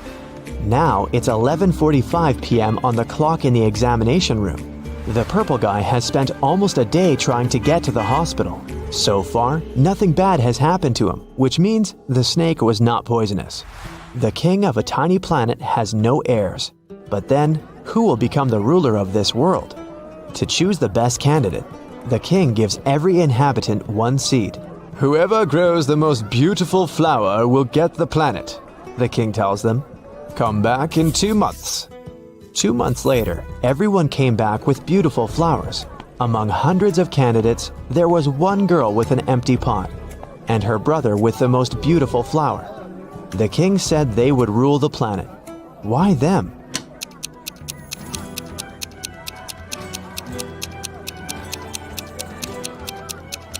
All the seeds were fake, and the girl didn't want to deceive the king by replacing the seed.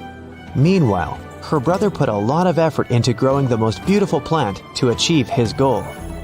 Rain falls upward in this world, cars move backward, broken glass repairs itself, pens erase words from paper, chickens hide back in the egg at the end of their life. So you get it, time runs backward here.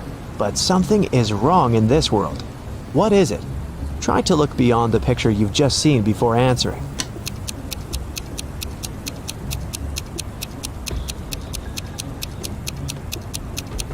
The correct answer is my voice. It's not reversed. Space monsters are chasing you inside an abandoned space station somewhere at the edge of a faraway galaxy. They're stretching their toothy tentacles towards you. Fortunately, you manage to jump into a rescue ship and get out of there. Suddenly, you realize that the ship has no brakes. There's an asteroid belt to your left. A small black hole is on the right, and a red star is in the middle. Which way should you choose?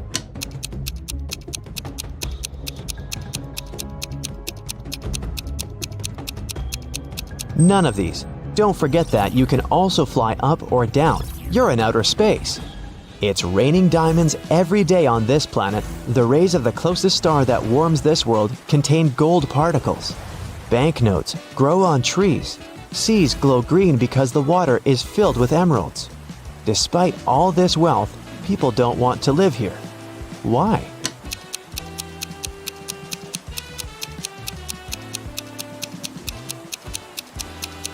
Gold particles in the air can damage human lungs within seconds. Money trees don't produce oxygen, and there are no fish in the water because of the emeralds. People simply can't exist there. So, three best friends have finally met in a cafe to discuss some business. Val orders a big cake with fruit. Simon asks for a glass of soda, and Leo takes an energy bar out of his bag and starts eating it. The waiter brings the cake and the soda and leaves. Simon drinks from his glass, but Val doesn't touch the cake. Why?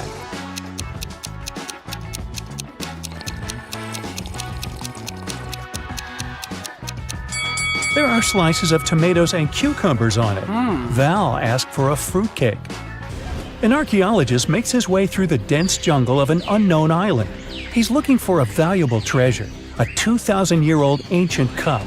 If he manages to get it, he can sell the artifact for millions of dollars. He comes out to a small lake with a waterfall. He dives under the water and notices two caves. The cup is inside one of them. Where should the archaeologist go? Think faster, he's running out of air.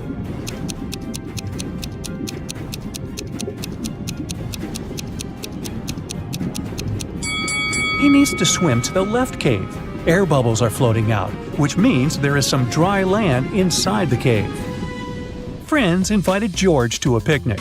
He arrives at the agreed place in the forest, finds a wide clearing, and sees a group of 7 people there. None of them are his friends. Apparently, he's come to the wrong location. George is about to leave this place, but he notices that 3 people are not human. Find them.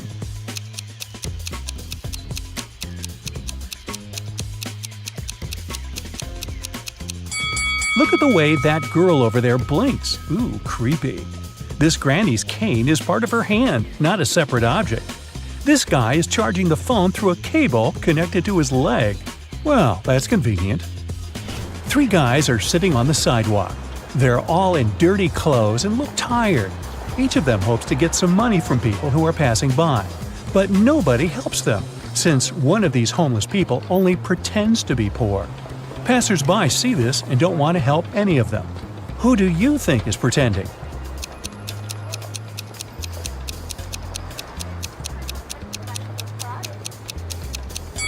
Look at this bald guy. You can notice a smartwatch on his wrist. Marshall has lost his shoes in a swamp, so now he's walking through the woods barefoot. It's getting cold and dark. Fortunately, he notices a small house ahead. Marshall hears someone singing inside. But before entering the building, he needs to choose one of these dangerous roads. The first one is swarming with poisonous scorpions. Broken glass covers the second path. Weird purple flowers grow on the third road. Which way should Marshall pick?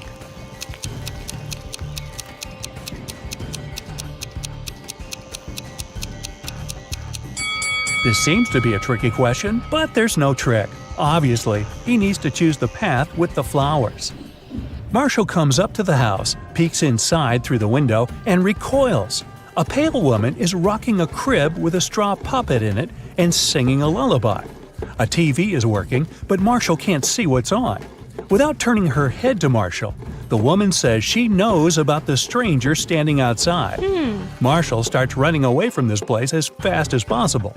But how did the woman know about him?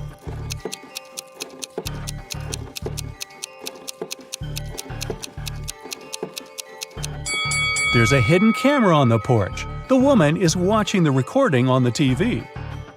Samantha has been wandering through the desert for several hours. The sand is so hot that she can't touch it. Samantha notices a tent far ahead. It's definitely not a mirage. The girl quickens her pace and reaches the spot. She finds a bottle of water, 2 eggs, and a frying pan inside. Samantha quenches her thirst. Now she feels hungry, but it's dangerous to eat raw eggs in the desert. You can get food poisoning. Samantha decides to fry the eggs. She wanders around trying to find some firewood, but sees nothing but endless dunes. How can Samantha cook the eggs?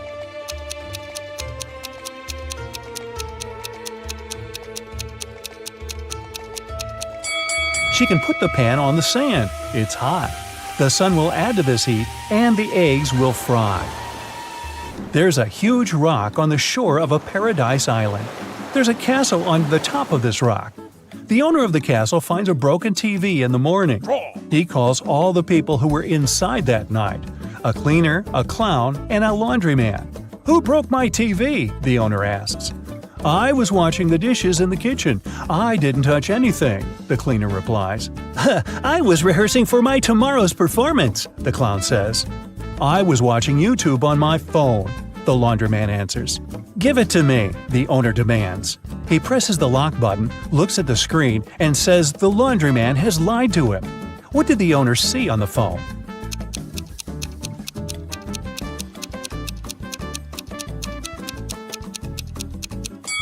There's no network signal or Wi-Fi connection. The internet isn't working. The laundryman couldn't be watching YouTube.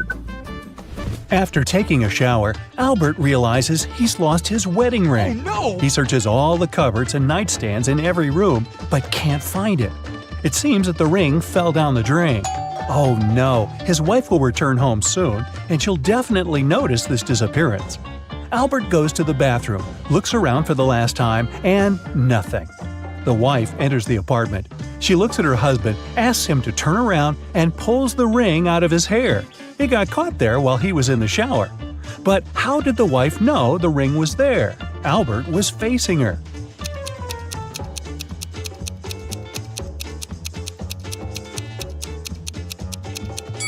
There's a mirror behind Albert. The wife noticed the ring in the reflection. A young philosophy teacher starts an exam. His students listen to him very attentively. "Here's a task for you. Prove that I don't exist now. Those who will provide the most convincing arguments will get a high score." All the students passed the exam in a few seconds. How did they do it?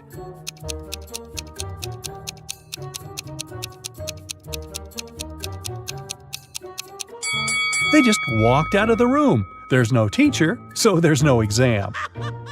Alexis is walking along the street with her purse hanging from her shoulder. She's holding her hands in front of her face, but we can't see what she's doing. A motorcycle appears from around the corner behind. The driver notices Alexis. Now, he wants to steal her bag. The biker is accelerating. He's stretching his hand out, but Alexis steps aside at the last moment. The biker drives away. How did she figure out the guy wanted to rob her?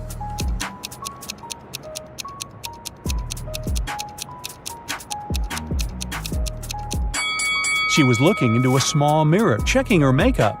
When she noticed the biker in the reflection, the girl stepped aside. There's an old abandoned warehouse in the city. People say it's a haunted place. Everyone is too afraid to go there. But one day, 3 boys and 2 girls decide to visit the building and paint graffiti on its walls. They approach the warehouse, but one girl, Rachel, refuses to come inside. She wants to wait for her friends outside. The rest of the group goes into the house. They're already gone for a few minutes. Rachel is about to call them, but at this moment, all 3 boys and 1 girl come out of the house. Rachel realizes that ghosts live in the warehouse and runs away. How did she know that? 4 people entered the building and 4 people came out. Where's the catch?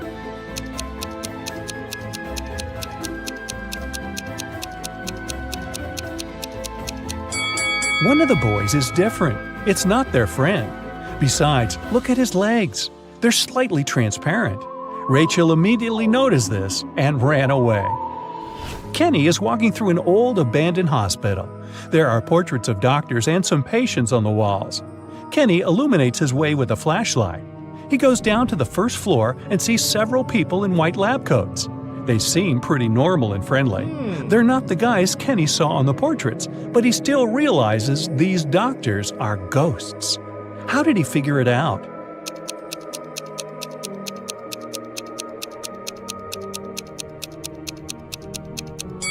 He was using a flashlight. When he pointed the beam at those people, they didn't cast shadows. It means they were not real. It's evening. Courtney leaves her house to go for a walk to the lake. The moon is shining, the water is calm, there's no wind. Courtney enjoys the silence and the chirping of crickets. She sits down on the grass, closes her eyes, and begins to meditate. At this moment, several people come out of the water. They sit next to Courtney, but she doesn't panic. She realizes she dozed off while meditating and sees a dream now. How did she know that? This time, trust your ears, not your eyes.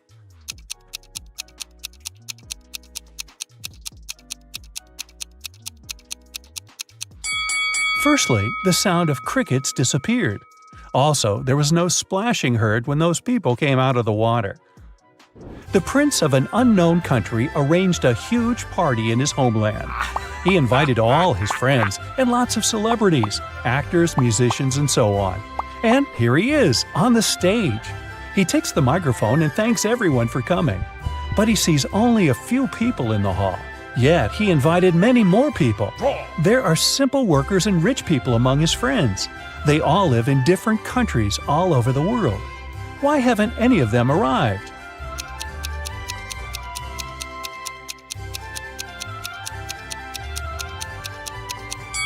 The party is in an unknown country, remember? How could guests buy airplane tickets to an unknown place? Hey, I got a point there. Someone stole a collection of vinyl records from a rock star's house. To escape, the robber hid the records in a trash container. Then he disappeared into a dark alley. Fortunately, Detective Richardson caught him, along with 2 other suspects. Take a look at them. Who do you think the thief is?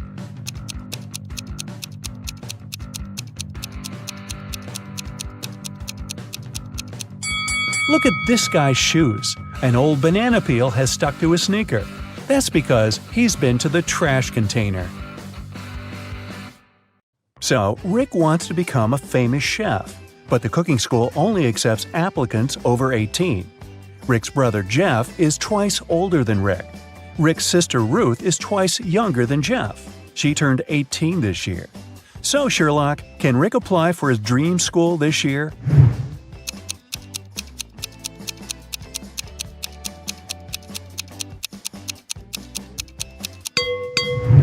Yup, he's 18 years old. Rick and Ruth are of the same age because they're twins. Rick has prepared all papers for the cooking school, but he still needs to get some work experience and recommendations to get accepted. He found 3 job ads. Bill has a small diner on the 4th floor of the local shopping mall. He needs help in the kitchen.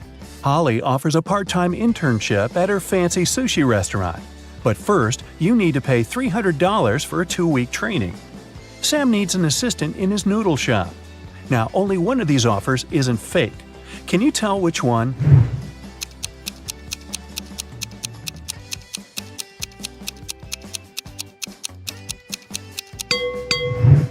There's no 4th floor in this shopping mall. Holly's picture is hanging on the window of the restaurant, and it says scammer, so Rick should choose Sam. Sam liked Rick's skills and CV, but he wanted to test his intelligence before hiring him. That's why he gave Rick this list of ingredients and asked him to bring them from the pantry of the cafe. Unfortunately, Sam coded this list. Can you help Rick find all the products? Here's the first ingredient. I always try to catch up with my buddy Mustard. What am I? Have you guessed?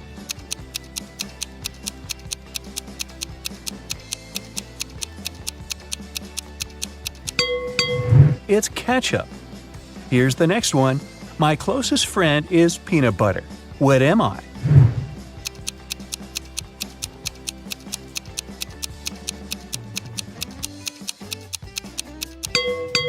The second ingredient is jelly.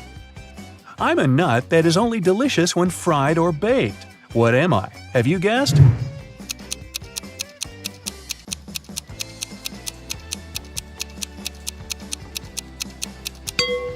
It's a donut. I am a bird, I am a fruit, and I am a person at the same time. What am I?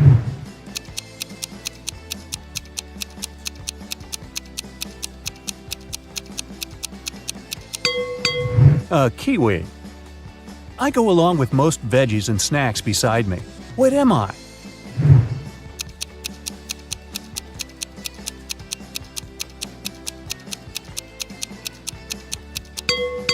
I'm a dip. It's nothing personal. I'm a cup that doesn't hold any water. What am I?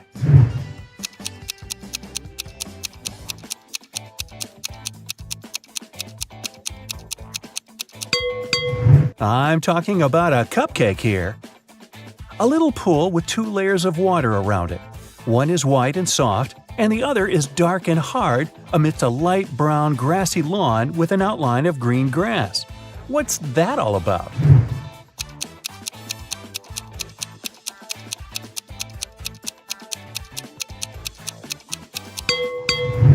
It's a coconut. It's hard to get a smooth bite, and you can chew me for a long time if I'm too dry. What am I?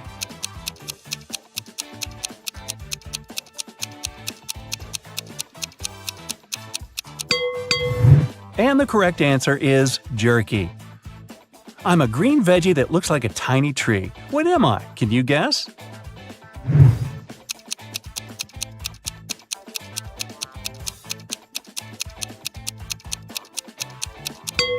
I'm broccoli. A time when they're green, a time when they're brown. But both of these times cause me to frown. But just in between, for a very short while, they're perfect and yellow and cause me to smile. What are they?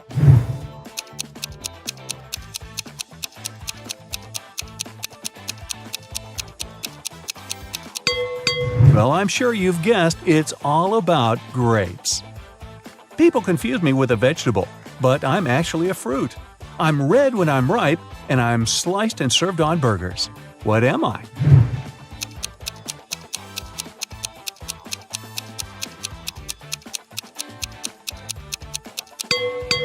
A tomato or tomato. I'm the type of room you cannot enter or leave. I raise from the ground below. I can be poisonous or a delicious treat. What am I? Can you guess?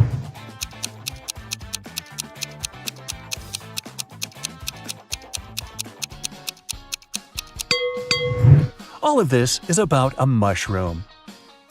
You throw away my outside and you cook my inside. Then you eat me from the outside and throw away what's inside. What am I?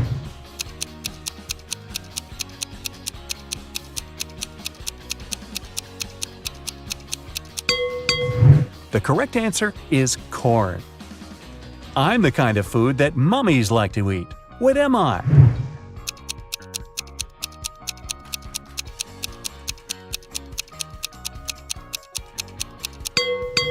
It's a wrap.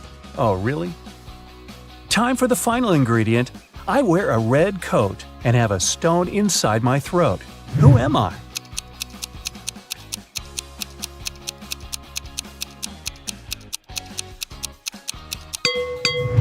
I'm a cherry. Hey, great job. Rick has brought all the ingredients. Sam hired him right away and asked him to take orders. Rick saw 3 customers in the cafe, but only one of them was a real human. Can you spot who exactly it was?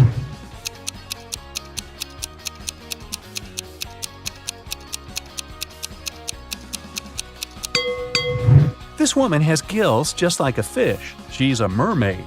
And this guy's wearing trousers instead of a shirt, and he's trying to pay with shells. It's pretty clear he's not from this planet. Someone had stolen a tip box from Sam's cafe. The police arrived almost at once. Rick said that he could only see the back of the robber. He knew it was a woman. The next day, another robbery took place, but this time the guard managed to block the exit. The police arrived in a minute. They saw 4 women in the cafe. Can you tell who the thief was?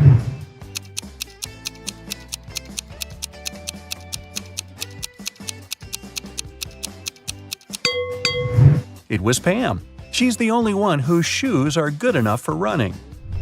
The police nearly arrested Pam, but she managed to escape. Rick ran after her and noticed she snuck into a school. Rick followed her. He noticed Pam's hoodie by one of the doors, so he entered the classroom. Rick faced 4 ladies who looked like Pam. Can you help him find the real Pam?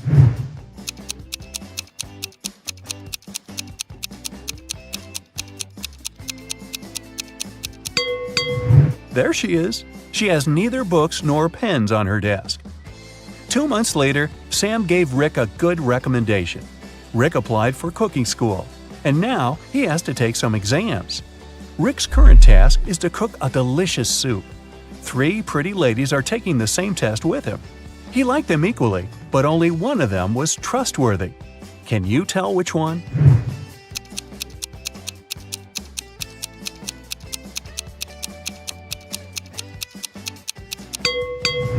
Jenny has a bottle of poison in her spices collection. Fiona put push pins in her soup.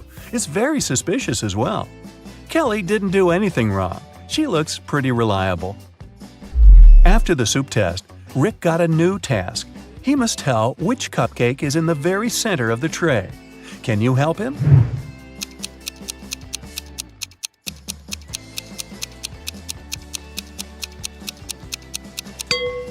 It's the pink one. Here's the next task. Which macaroon is in the very center?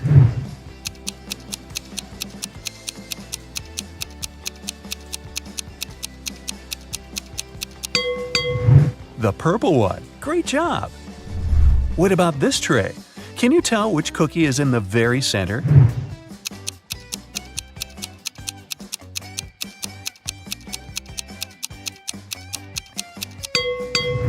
Ah, this one. Rick invited Kelly for dinner. It was their first date. He wanted to impress her and made dinner himself.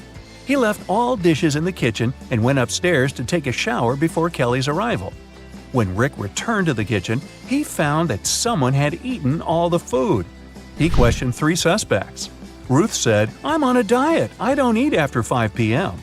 Rick's dad said, "I've spent the entire evening outdoors removing dry leaves from the roof." Rick's brother Jeff said, "Bro, I've been training all day. The marathon is scheduled for tomorrow." Who's lying?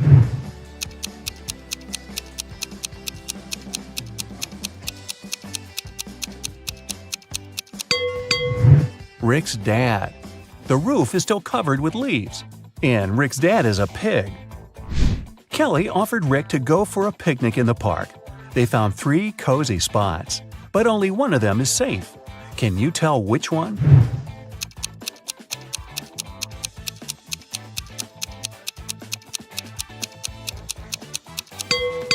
There's a cougar hiding in this tree. Not the safest company for the picnic. And there are snakes in the grass. So the guy should choose the second option. Rick and Kelly had a conversation about the future. Rick confessed that he wanted to open his own restaurant. Kelly wanted the same. Suddenly, a creepy witch appeared in front of them. She said, "Young people, I'll give you money for your restaurant if you manage to solve my riddle." The two agreed. She asked, "What hatches without food?" In a minute, the witch gave them a suitcase full of fresh, crispy dollars. What did they say?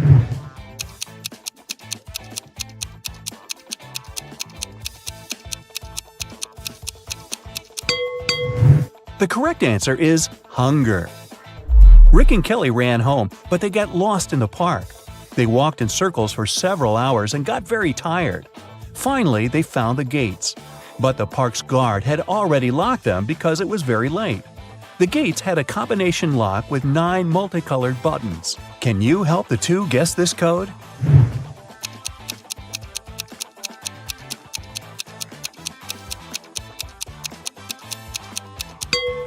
Pay attention to the color of the lanterns in the park. This is a hint. To open the gates, the friends need to click on the red, yellow, and purple buttons. Now, Rick and Kelly are business partners. They need to find a space for the restaurant. So they hired an agent who offered them these 3 options. Can you help them make the best choice?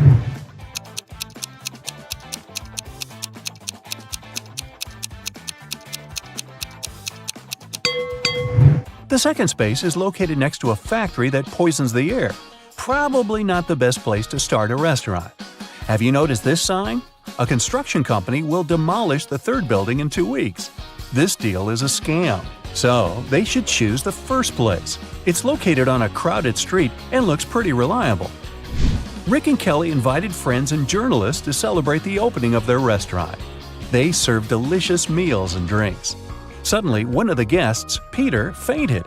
A lady from the crowd yelled, "Move on, I'm a doctor." She examined Peter and concluded that he had been poisoned. Peter ate the same food as everyone else. Later, food tests found no toxins. Rick questioned 3 suspects. Tyler, the cook, said, "I checked all the food myself, and it was fine, bro." Zach said, "I've been running a restaurant across the street for decades, and we've never faced such a shame." Samantha, the waiter, said, "I didn't touch the food, I just served it, sir." Can you guess what happened here?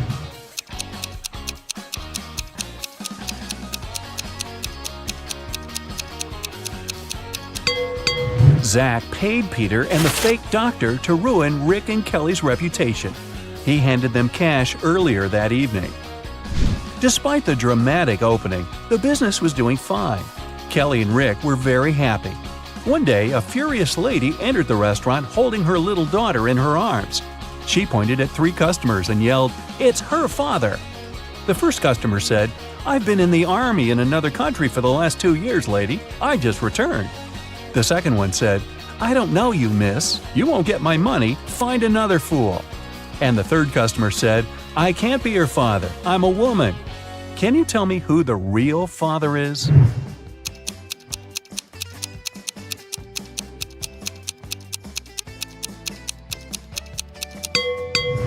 It's the second guy. Take a closer look at his face. The daughter and the guy have the same eye color. What a dramatic restaurant! Fake poisonings and paternities. Hey, time to book a table. You're the headmaster of a fun sciences school. Today is the final day of the semester. You have to handle all upcoming problems and make sure all the students will pass the difficult exams. All teachers except for the professor of memology are waiting in their classrooms. You walk through the school corridors, greet the students, and go to your office. You have a separate drawer where you put all the keys to all the school doors. You throw the office key there, sit down at the table, and notice that some documents have disappeared. Someone has stolen the answers to a video games test.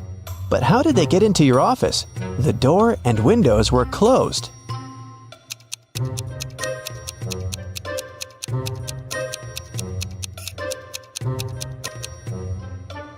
Take a look at the ventilation gate. It's slightly open. Apparently, one of the students broke in there early in the morning. Your secretary is knocking on the door. You say that you're busy and ask to come later. Then, you sit down at your computer, open YouTube, and watch funny videos.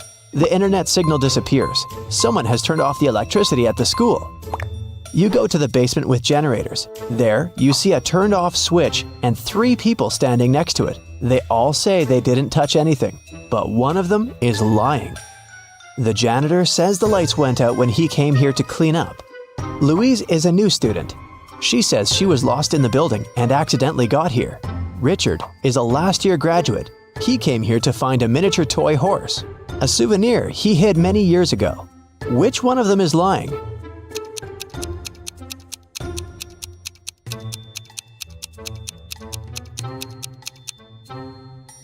The janitor has a bucket and mop, so he's not lying. You see a horse in the corner of the room, so Richard is telling the truth. Louise is a liar. She said she's new, but it's the end of the semester. She can't be new at this time. You're the headmaster, and you would know in advance if there was a new student at your school. Louise admits she turned off the electricity to disrupt the sleep science exam. You turn the power back on and go to the dining room to have breakfast. You order coffee, sit down at the table, and meet an angry chef. He says that one of the students poured a bag of sugar into a pot of soup. You're looking around the room. Who do you think did this among all these guys?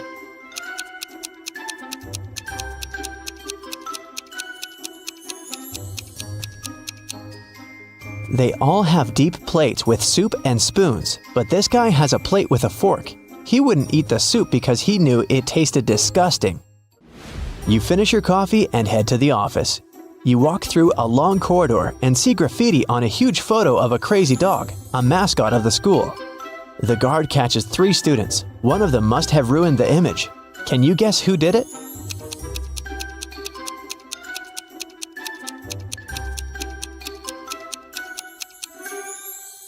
Here's a guy hiding his hands. Indeed, there are traces of paint on them. You're walking through the internet history room where an exam has just started. There's silence in the audience. Students are writing a test, but one of them is cheating. Find them.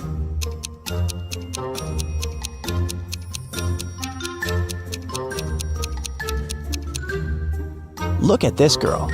A wire stretches from her sleeve to her ear. Someone is giving her the right answers through her headphones, and that guy is looking at the answers written on his leg. Someone activates the alarm. All students run out of the school. You make sure that everyone is outside. You head to the exit and notice there is no flame anywhere. You can't even smell the smoke. Someone turned on the alarm to disrupt the exams. You catch 3 students. One of them is guilty. But who? Alex says he was in the toilet when the panic started. Amanda was taking a meme test. Luke was sleeping in the dining room. Which one of them is lying?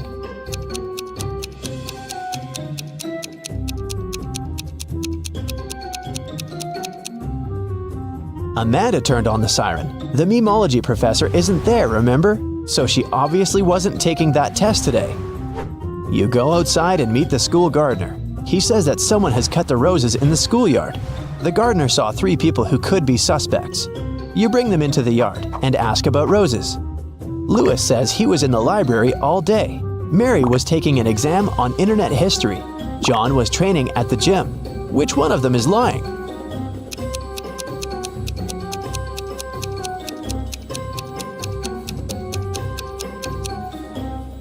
Look at Lewis. His sleeves are torn. Roses have thorns.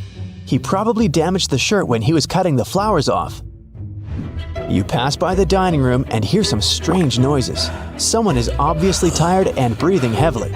You look inside and see 2 guys at the table. They're arm wrestling. One of them looks angry and aggressive. He's shaking his hand and trying his best. The other is calm. Who do you think will win?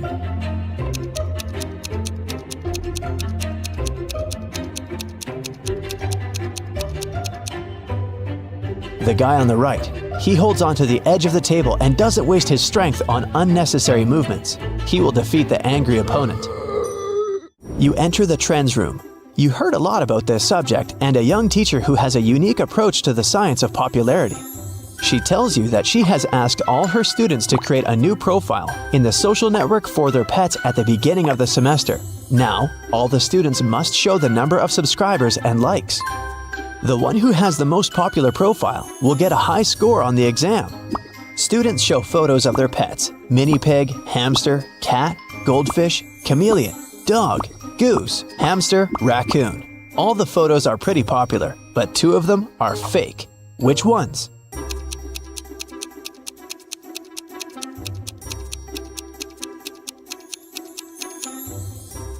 The hamsters. 2 students have identical photos. They must have found those online.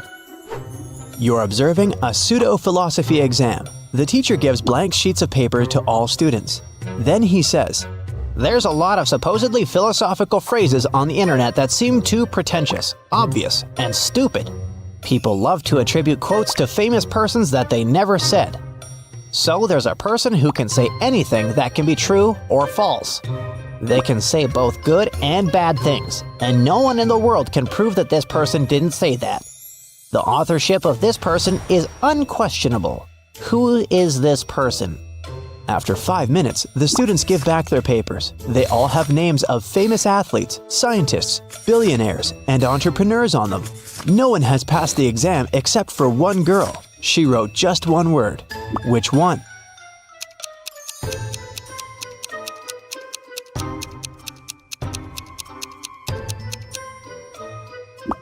Anonymous. You walk around the school and hear someone screaming. Several students are running away from the biology classroom. They say a poisonous snake has escaped from the terrarium, and now it's crawling in the room. It's too dangerous to have lessons here. You call the rescuers, but to catch the snake, you need to find it. Look around carefully and find the reptile.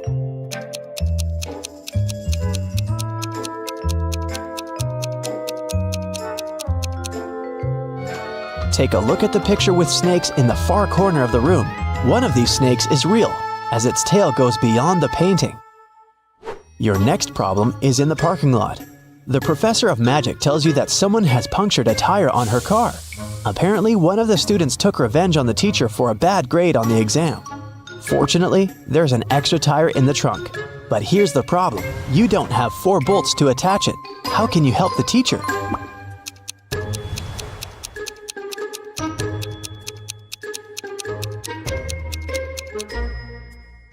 Unscrew 1 bolt from the other 3 wheels and attach them to the new one. Each of the 3 wheels has 3 bolts now. That's enough to get to the nearest car service. You come to your office to take a nap, but hear a sudden cracking noise. You find pieces of glass in the yard. Someone has broken a window on the 3rd floor with a stone. You need to figure out who did this among 3 suspects: a cook, a gardener, and a student. The cook says he was in the kitchen making burgers. The gardener claims that he was watering the roses in the garden.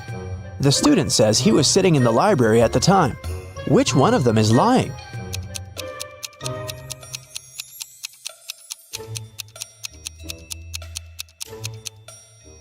The gardener. One of the students has cut those roses, remember? So the gardener didn't have any roses to water. Finally, the day is coming to an end. All students have passed their exams and are going home. You walk through a long corridor and hear a knock. Several people are stuck in the gym and can't get out. They've lost their keys, and the door only opens from the outside. You need to help them, but where can you find the keys?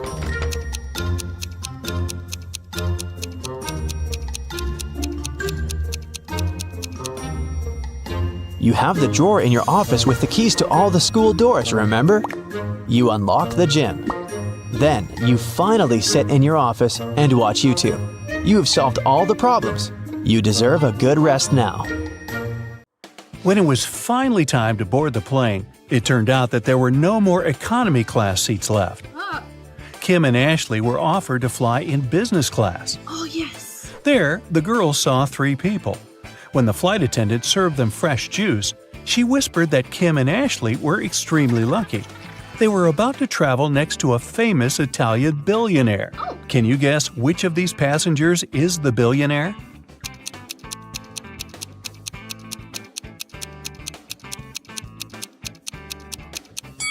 This glamorous lady is a good candidate, But it's very unlikely a billionaire would wear a 100% polyester coat.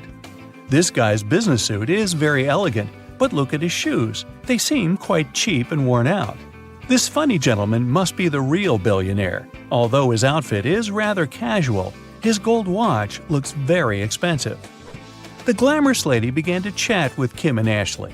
She told them she had recently visited an exotic island with her friends. Then she showed the girls some pictures. When the lady went to the restroom, Ashley whispered to Kim, "This woman is a liar. She photoshopped this picture." Oh. How did Ashley know that?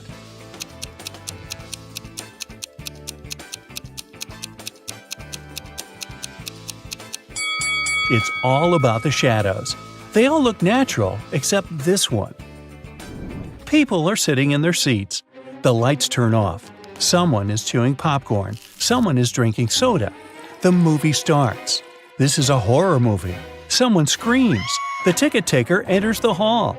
Several people haven't paid for their tickets. Guess who?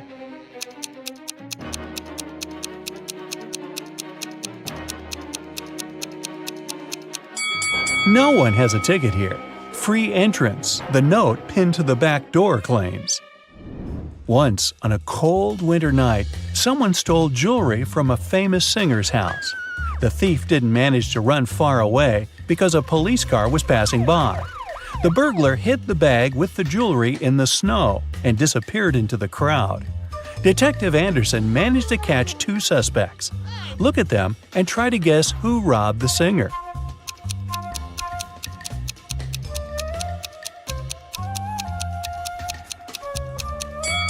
If you dig snow with your bare hands, they will turn red. This man has red fingers and palms. But that woman could dig snow wearing a pair of gloves, so she could be the thief too. But she wouldn't be able to run in such high heels. After the meeting, Zoe unboxed a delivery from a popular writer. He sent Zoe his new masterpiece in secret. Zoe didn't say anything about this to her colleagues. But one of them was actually trying to steal the script. Can you guess who this person is?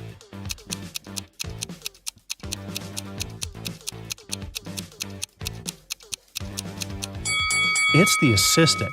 He's using his front camera to take pictures of the mirrored ceiling while Zoe is looking through the script. You're walking along the beach. Suddenly, you hear a scream. A woman is calling for help. She's drowning. You run into the water and swim toward her. As soon as you approach her, you see 3 more people. They're all screaming, but only one of them needs help. The rest are mer people who want to take you to their kingdom. How can you find out which one is human?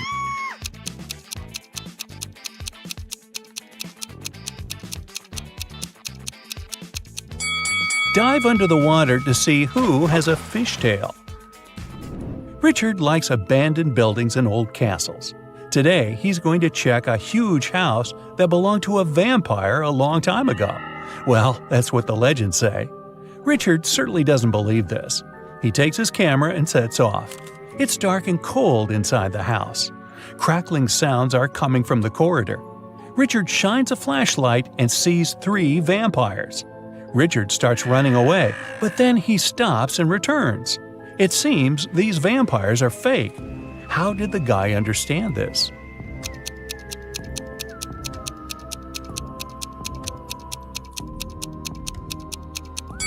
There's a mirror on the ceiling above the first vampire, and he gets reflected there. The second vampire has no fangs. The third one? Uh-oh, he seems to be real. Better run.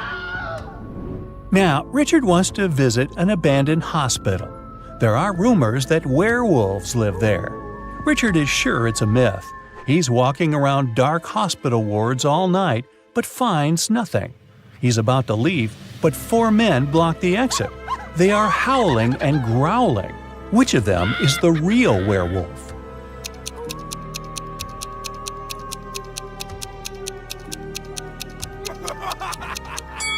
No one. The full moon is shining through the windows, but these people haven't turned into monsters. But still, Richard runs away.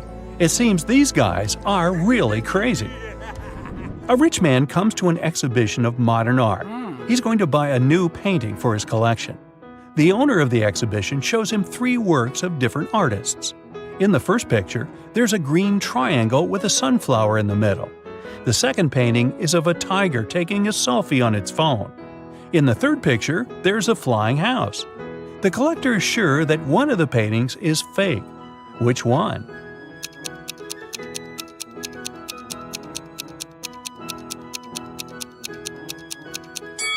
Each canvas has the artist's signature and the date when it was created. The painting with the tiger is dated 1957. There were no mobile phones and selfies at that time. This picture is fake. Martin's nervous because today is his first DJ performance at an electronic music festival. He goes on the stage. The crowd is cheering. Martin puts his headphones on and turns on the first track. Music is playing, but people aren't dancing. Why?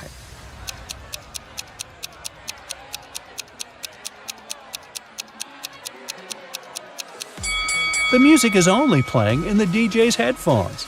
Martin hasn't connected the wire to the speakers, see? Jack is walking through an ancient, abandoned city in the desert. Treasure is hidden somewhere here. Jack checks the map and finds the right place. He starts digging. 6 hours later, exhausted, he hits something with a shovel. It's a chest. Jack pulls it out of the ground, rips off the rusty lock, and opens it. The chest is filled with ancient gold coins. Each of them costs hundreds of thousands of dollars. Now Jack is incredibly rich. But he shouldn't be happy because all the coins are fake. Why is that?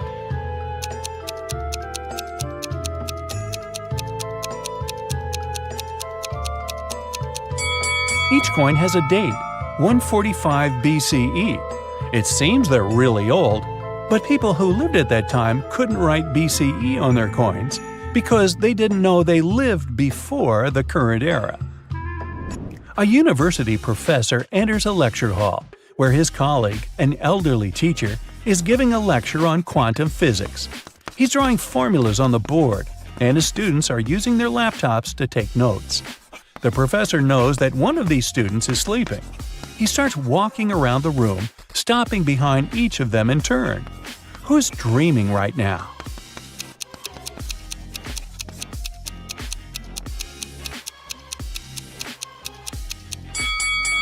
Almost all of the students are writing the formulas down in their laptops, except that one.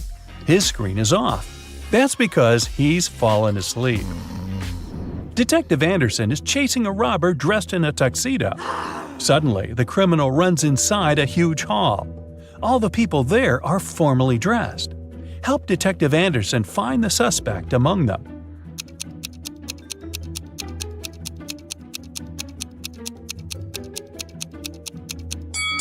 Catch that guy. He's sweating because he's been running. Leo's boss yelled at the guy because he hadn't completed his weekly work plan. Now, Leo has to spend his entire weekend in the office finishing his work. The boss took Leo's magnetic card so that he couldn't leave the building. Several hours had passed. Leo feels hungry. There's no water or food in the office, but there's a fridge and cooler in the next room behind the door with a magnetic lock. On Monday, Leo gives his boss the completed report. Somehow, the guy managed to get food and water. How did he do it?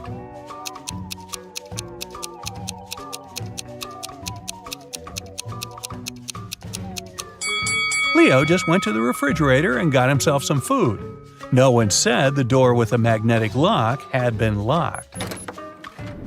Victoria approaches her house. The light bulb turns on automatically and lights her way to the door. Victoria inserts the key and goes inside. A couple of hours later, the doorbell rings. She looks through the peephole and sees a silhouette of a man wearing a hat. Victoria is afraid to open the door, but not because it's a stranger, but because it's not a human. Why does she think that?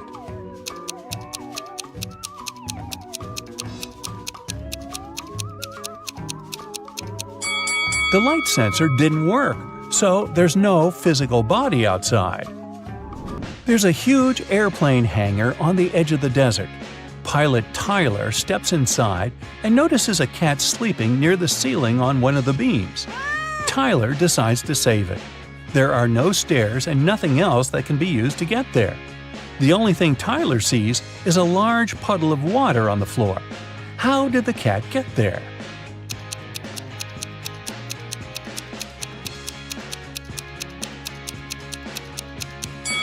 There was a pyramid of ice cubes. The cat climbed to the top of it and reached the ceiling. Then the ice melted and left the puddle. Gee, I guess I won't mention my theory about the cat drinking so much water to the point of bursting, which then propels the cat up in the air and, well, let's stick with the ice cubes. Margaret, Rachel, and Diana are walking down the street, sharing their plans for the weekend. The girls look rich, but only one of them has a lot of money. Who is it?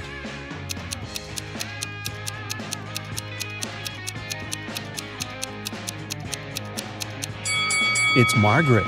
You can notice the key to a Ferrari in her bag. Rachel had been dreaming of becoming a famous actress. Finally, her dream was about to come true. A famed talent agency had invited Rachel for an interview. She arrived at the office to meet her new agent early in the morning. Hello. There were 4 people in the conference room. Can you tell which one is Rachel's agent?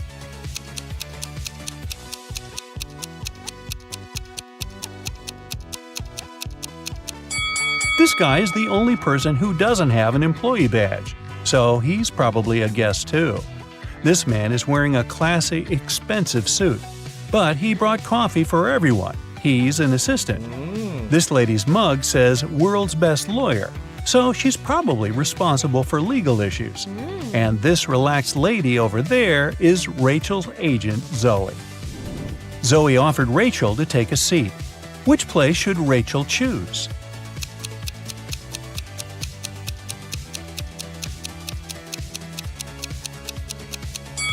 This chair is missing one leg. Someone has spilled coffee on this chair. It has written "The Boss" on the drink in this cup and left it on the table next to this chair. And someone has left a sweater on this chair. So Rachel has only one option. Here it is. Once, a prison guard accidentally overheard very disturbing rumors. Someone was planning a prison break. The guard watched all the footage from the surveillance cameras and discovered that 2 women had been behaving suspiciously. One of them was a former bodybuilder, muscular, with short hair, and covered in tattoos. The other was quiet and reserved.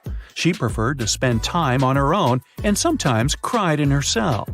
After watching the video several times, the guard figured out which woman was planning to escape. Can you do the same?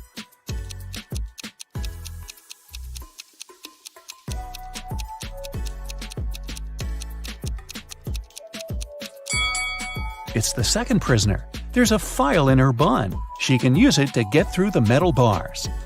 Mark comes up to the table. There are 3 apples, but only one of them is safe to eat. The other 2 are poisonous. Unfortunately, Mark can't skip breakfast. So, which apple should he eat?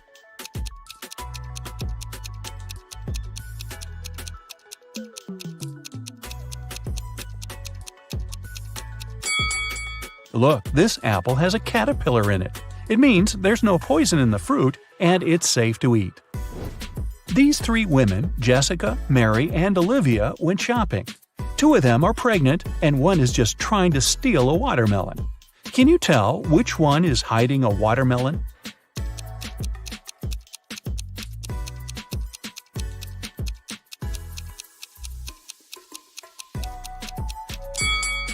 It's Olivia. She's wearing heels. It's not the kind of shoes a pregnant woman would choose to wear. Nathan, a successful entrepreneur with a multi-million-dollar business, and his friend Jackson, a famous private detective, returned from a long-term trip abroad. They decided to stop by at Nathan's villa on the way to the city. When the men entered the house, though, they saw that everything more or less valuable had been taken away. The entire villa was a mess. "I've only been away for a month. What happened here?" exclaimed Nathan. Jackson took an apple from the dining room table and started to munch on it thoroughly. "The lock isn't broken. It means the person who took your stuff had the key." After a while, the detective asked Nathan to invite 3 people. Mia, Nathan's niece, told Jackson she hadn't visited her uncle's home. She had been having serious problems with her car for already 2 months, and the villa was too far away from the city to get there by public transport. Sarah, the maid, claimed that she had stopped by several weeks ago to bring some food and tidy up, but since then she hadn't been to the villa. Adam, the gardener, told the detective he had been on vacation and had just returned. He even offered to show his plane tickets to Jackson. The detective figured out immediately who was behind the mess. You have 8 seconds to figure it out.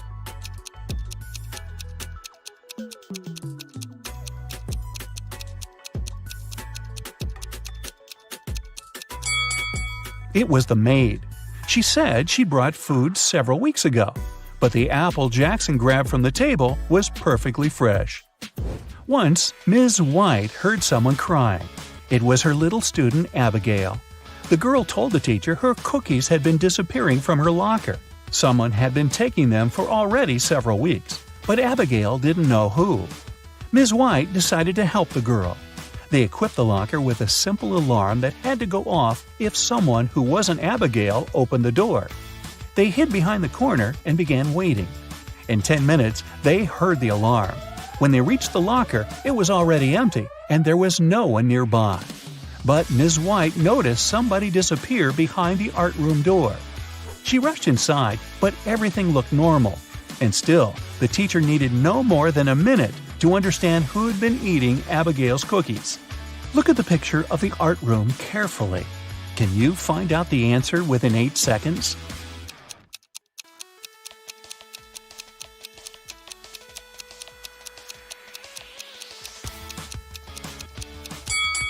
It's the girl on the left. Her painting's black and white, but there are only various shades of blue on her palette. And maybe the cookie crumbs are a giveaway too. I don't know. One perfume company hires new staff. They must swear an oath of loyalty to the company if they want to get a job. 10 people are saying the words of the corporate oath simultaneously, but some of them are cheating. Help the directors figure out who these people are.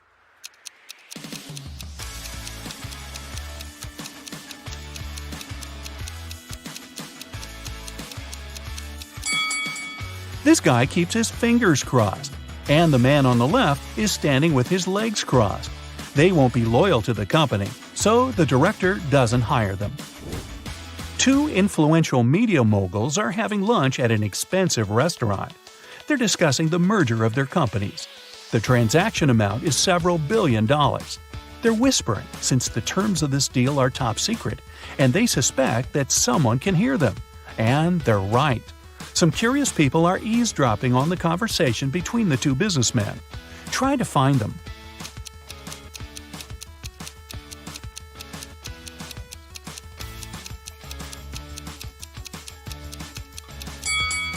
The girl at the next table is reading a newspaper that is turned upside down. She's obviously trying to overhear what the billionaires are talking about. This guy over there is listening to music, but the headphone wire is not connected to anything. Another girl is sitting at the table in the corner with a cocktail, but instead of an umbrella, there's an antenna in her glass. She's recording the conversation. "Where are my employees?" a boss shouts. He's furious because 3 people haven't come to the office. He calls each of them to find out the reason. All 3 tell him they got ill. The boss doesn't believe them, so they have to arrive at the office. Mary is wearing a warm jacket, hat, and scarf. She sneezes, coughs, and looks sick. Lori is walking on crutches. Her leg is in a cast. Sometime later, Michael appears. He's got a hand injury, and now he can't type. The boss is sure that one of them is faking. Who is it?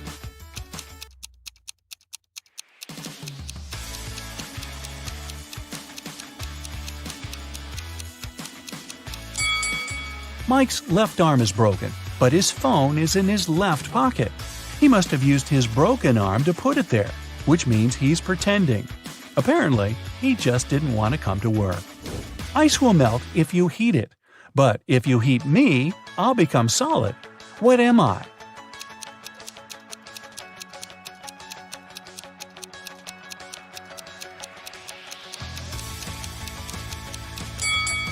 I'm an egg. You buy this thing to eat, but you never eat it. What is it?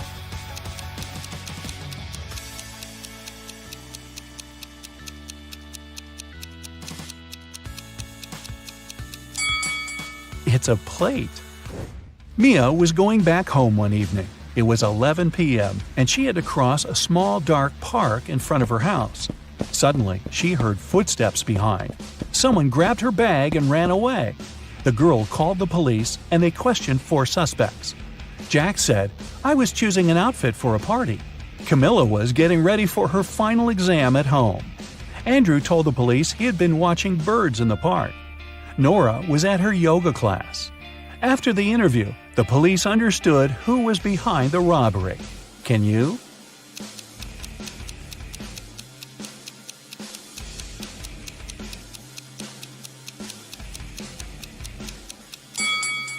It was Andrew.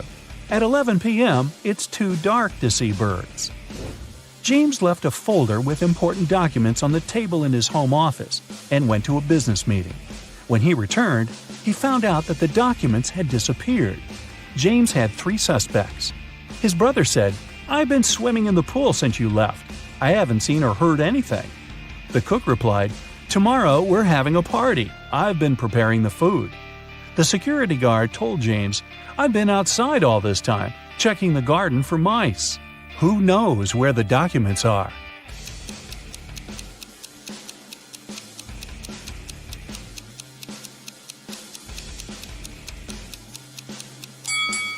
It's the security guard. His job description doesn't include pest control. An accident happened at a busy crossroads in a small town. A driver who caused the crash left in a hurry. Luckily, several witnesses managed to describe the car. A police officer headed to the suspect's house. There, he saw a car that looked exactly like the one from the description, but its owner claimed that he had spent all day at home. The police officer knew the suspect was lying in no time. How?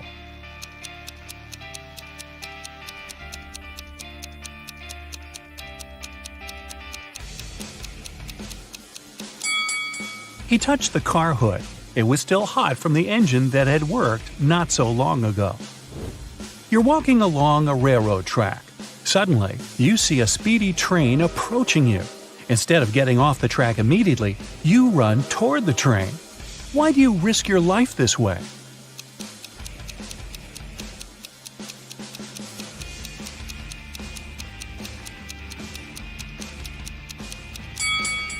When you notice the train, you're on a bridge. You can't leave the track right away and have to run to the closest place where you can do it.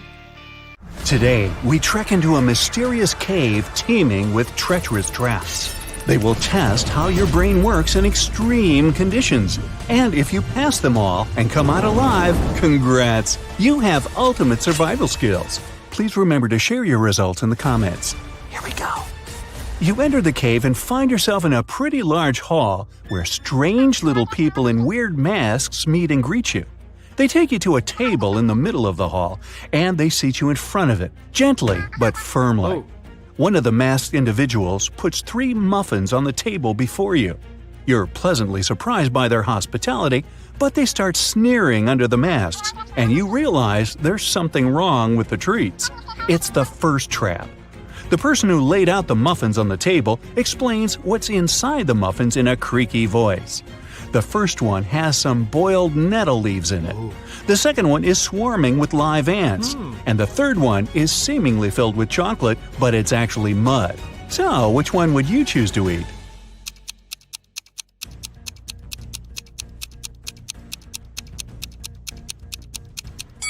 Well, live ants and mud are a no-go for sure.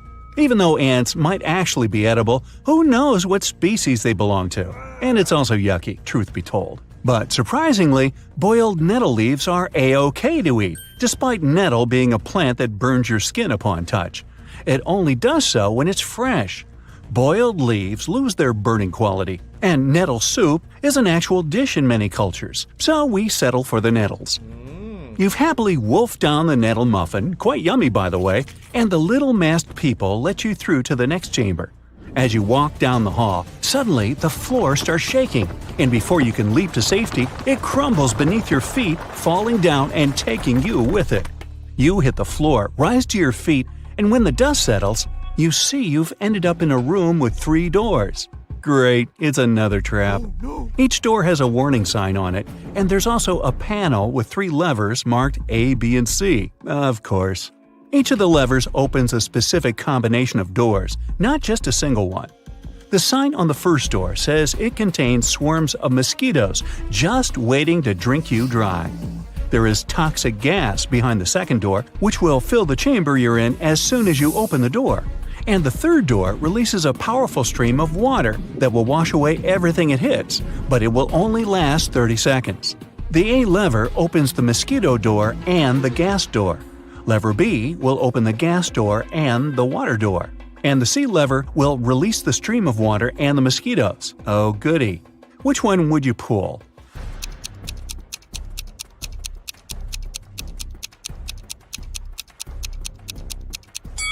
If you chose the C lever, you're either fortunate or have outstanding survival instincts.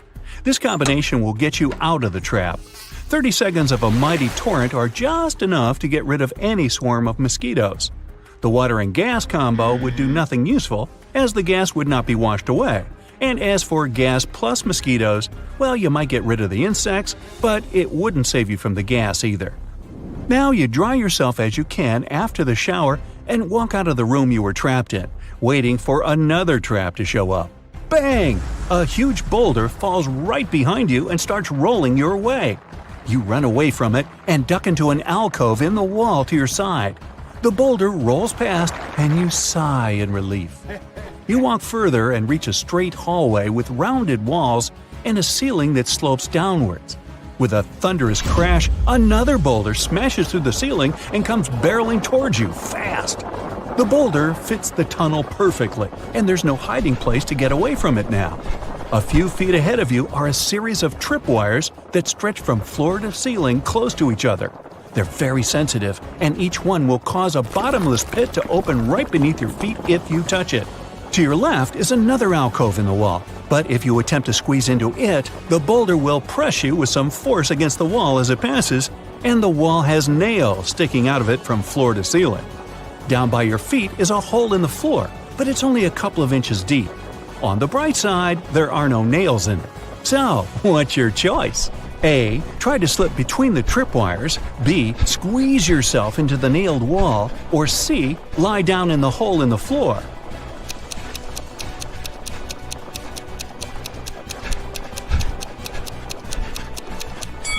Even if you're skinny enough to gingerly slip past the tripwires without touching them, it requires some time to do so, and you don't have that luxury. The boulder is rolling right behind you, remember? Also, there's a very high risk of activating the wires and getting flung into the abyss. The hole in the floor looks like the safest option, but it's only a couple of inches deep. Unless you're just a couple of inches thick yourself, you have every chance of becoming so, thanks to the boulder behind your back. In fact, the alcove in the wall with the nails in it is your only chance of survival. Remember yogis and magicians who can sit on a bed of nails without any harm? They can do that because the principles of pressure work in this case. Pressure is force divided by area. The larger the area, the less the force, and vice versa. So, even if you're pressed against the nails in the wall pretty hard, they won't even break your skin because the surface area of your body is large enough to prevent that. Whew! You take a deep breath after the boulder rolls past you and go down the passage to find yourself in the next chamber. The first thing you see is a door with a large lock at the other end of the room and a timer right above it. It shows 60 minutes, and the countdown starts as soon as you enter the chamber. There, you notice 3 large transparent jars on the right-hand wall. Each of them contains a key, which seems to fit the lock on the door. But there's an unpleasant surprise in each of the jars, too. The first jar has venomous snakes inside. The second one is full of acid, and the third one is filled with boiling hot water. You have nothing to use to get the keys out of the jar but your own hands, and the timer goes on ticking. Which jar should you choose?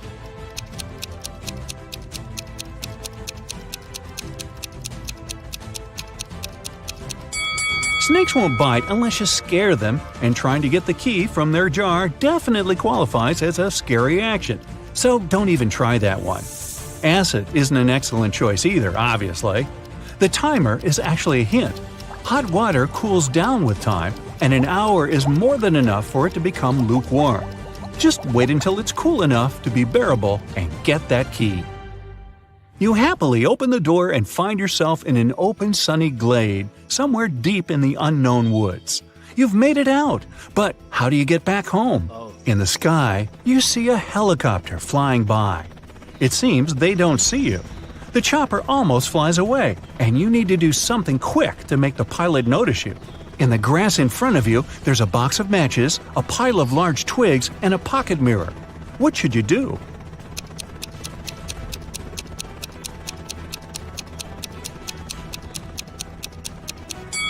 Well, you don't have time to build a fire. Your best bet is the mirror. Catch a ray of sunlight and point its reflection at the helicopter, trying to hit the windscreen with it. Yes, you've been spotted! The pilot brings the chopper down, and you've successfully escaped the treacherous cave. Okay, fess up. What's your result? Aha! Today, Peter and Zach's dream has come true. They've bought a trailer. Now they're ready to begin their long-planned journey through mystical places all over the country to make their vlog. But first, they need to pack. There are 3 boxes, but the guys can only take one of them. Which box should they choose?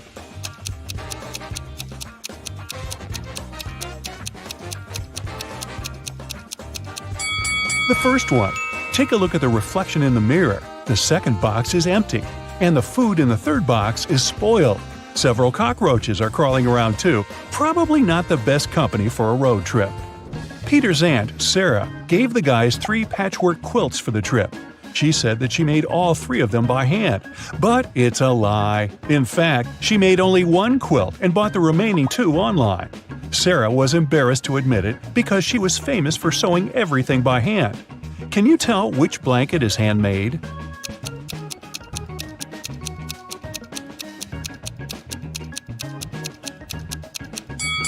The third one.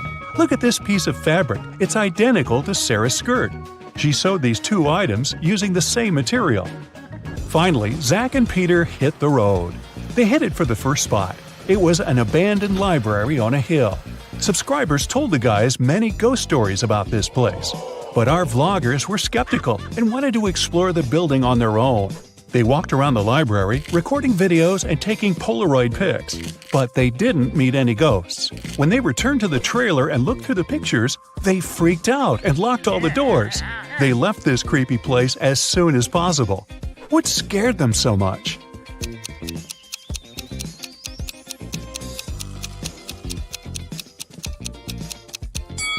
Both of them are in the photo, but then who took this picture? The guys made a stop at the local coffee shop to get some hot drinks. As soon as they came in, Peter grabbed his camera and started recording. Why?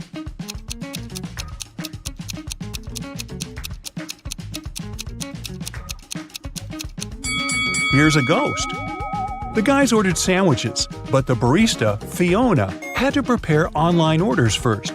So she asked the guys to wait for their food for a while. Fiona cut 1 loaf of bread into 4 pieces in 12 seconds. How much time does she need to cut the same loaf of bread into 5 pieces?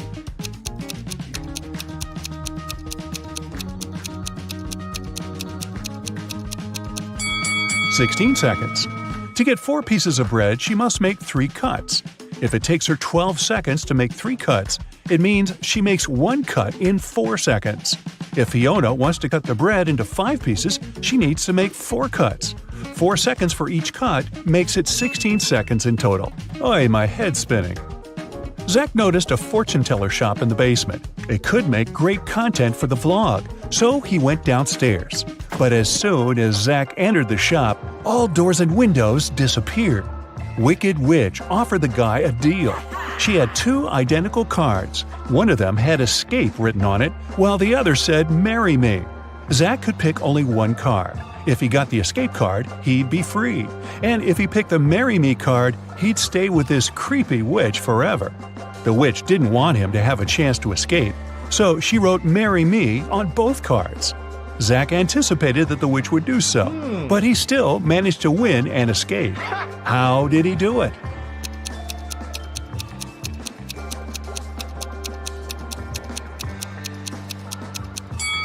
He picked a card and dropped it in the fireplace, saying it was an accident. The witch had to reveal the remaining card that said "Marry Me."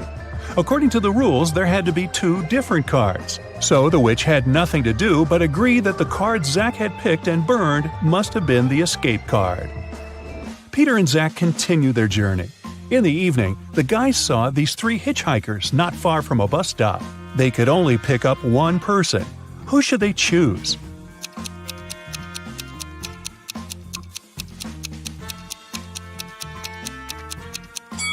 This pretty girl is a werewolf. Hey, look at her toes. She has already begun to transform because it's the full moon.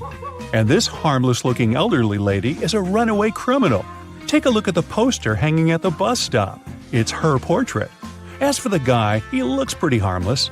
Yeah, his clothes are indeed stained with something red, but that's just some paint because he's an artist. Look, there are art supplies in his backpack. The artist, whose name was George, told the guys about another interesting, mysterious place. The locals called it the Haunted House. 1 week ago, George heard strange screams coming from inside. He went to check the house. A minute later, he ran away screaming. What scared him so much?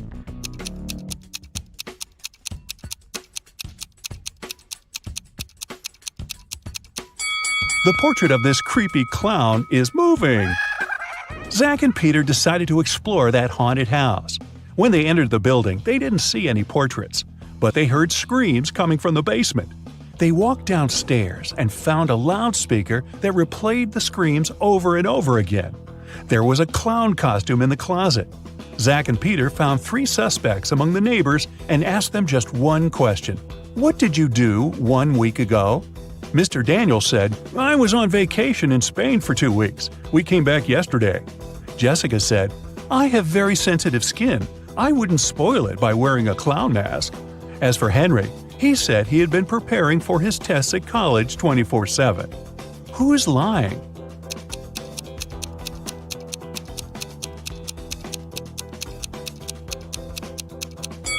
Jessica. Zach and Peter didn't say anything about the clown, but she started making excuses anyway. The guys arrived at the local hospital to film an interview with a famous professor, Dr. Thompson. But first, he had to help 4 people. Kyle complained, I'm misophonic. I wash my hands 100 times a day. Kelly explained, I'm afraid of heights. I can't even ride a bike. Fred complained, I have a strong fear of water. I can't even look at a faucet. And Jenny claimed that she had claustrophobia. She always fainted in elevators. Dr. Thompson knew for sure that only one of these people told the truth. Can you tell who?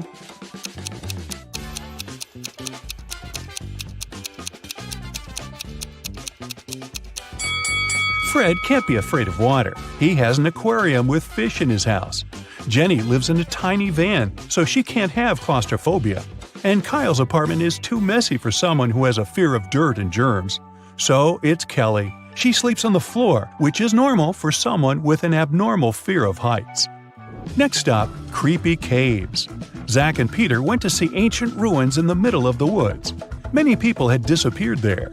The guys heard weird screams coming from the cave, ran toward the sound, and got lost. Suddenly, they saw 3 tunnels. The first tunnel was filled with fire. A hungry vampire was waiting in the second tunnel. And the third tunnel was filled with poisonous apples. Which way should they choose?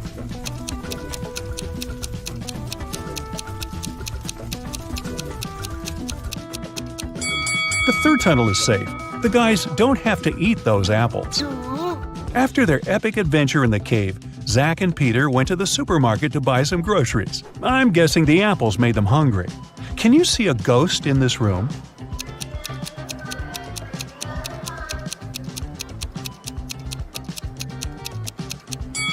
Here it is. Peter and Zach found out that people had seen some zombies in this abandoned town. So they decided to make a stop there and check for themselves. The town looked empty. The guys were very disappointed. But suddenly, a crowd of hungry zombies popped out of nowhere and started chasing them. The guys ran into a hospital and locked the door. Zombies began breaking the door down. Luckily, a helicopter with a rescue team arrived quickly. It was going to land on the roof. Zach and Peter needed to get there as soon as possible. Help them find the shortest way.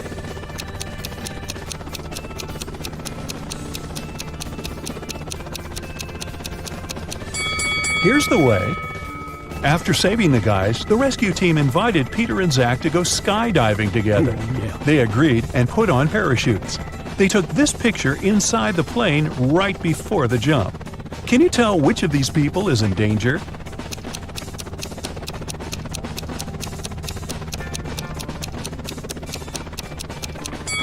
This man over here, he's wearing a regular backpack instead of a parachute.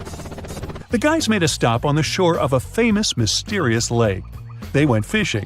Suddenly, a mermaid jumped out of the water and dragged Zach into the lake. Peter jumped into the water to rescue his friend. Finally, he found Zach wrapped in seaweed on the rocks in the middle of the lake. 3 mermaids had gathered around Zach and were singing their songs. When they noticed Peter, they said, "We'll set your friend free if you guess which one of us is not a real mermaid." Can you help the guy?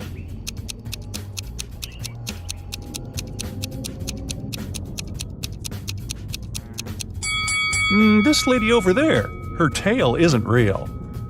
Sometime later, Peter's aunt, Sarah, called them. She was very upset. She found out that she had left her diamond ring in the guy's trailer. Peter found the ring and said, "No worries, we're going to send it back to you." But there was a problem. If he sent it by post without locking the box, the ring would be stolen. Both Peter and Sarah had some locks, but neither of them had the key that would open the lock of the other. Still, they managed to make it work and Sarah got her ring back. How did they do it?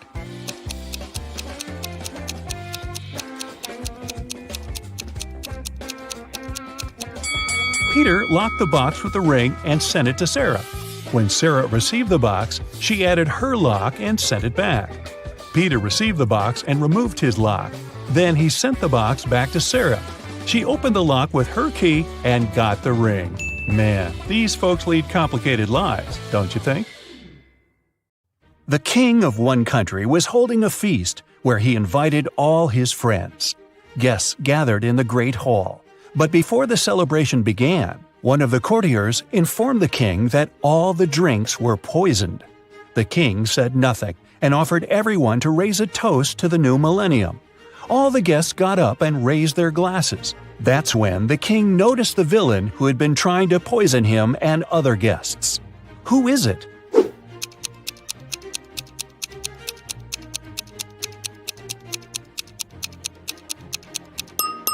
The guy over there is holding an empty glass.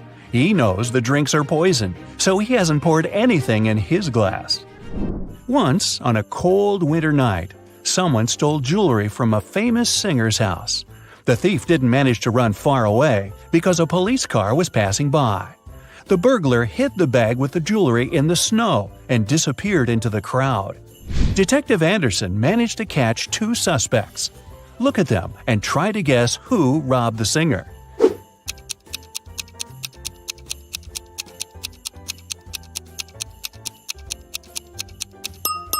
If you dig snow with your bare hands, they will turn red. This man has red fingers and palms. But that woman could dig snow wearing a pair of gloves, so she could be the thief too. But she wouldn't be able to run in such high heels.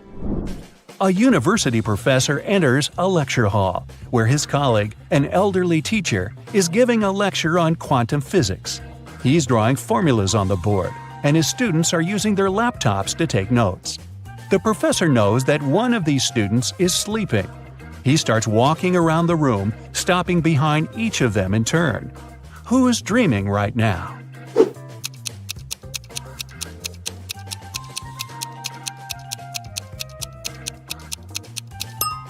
Almost all the students are writing the formulas down on their laptops, except for that one.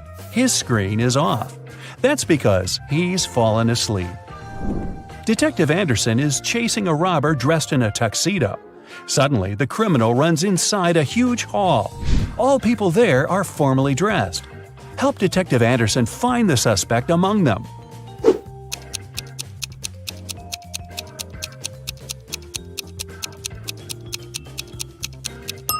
Catch that guy. He's sweating because he's been running. Leo's boss yelled at the guy because he hadn't completed his weekly work plan. Now Leo has to spend his entire weekend in the office, finishing his work. The boss took Leo's magnetic card so that he couldn't leave the building. Several hours had passed. Leo feels hungry. There's no water or food in the office, but there's a fridge and cooler in the next room, behind the door with a magnetic lock. On Monday, Leo gives his boss the completed report. Somehow, the guy managed to get food and water. How did he do it?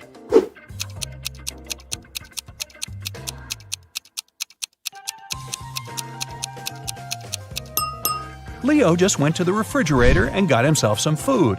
No one said the door with the magnetic lock had been locked.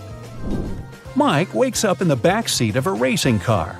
The engine is roaring, the wind is blowing in Mike's face. There's no one at the wheel and a cliff is straight ahead. Michael's hands are tied. He jumps out of the car without hesitation and lands on the asphalt. Surprisingly, he doesn't get a single scratch. How is this possible?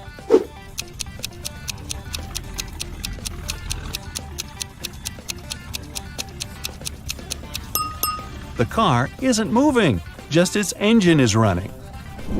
Victoria approaches her house. The light bulb turns on automatically and lights her way to the door. Victoria inserts the key and goes inside. A couple of hours later, the doorbell rings. She looks through the peephole and sees a silhouette of a man wearing a hat. Victoria is afraid to open the door, but not because it's a stranger, but because it's not a human. Why does she think that?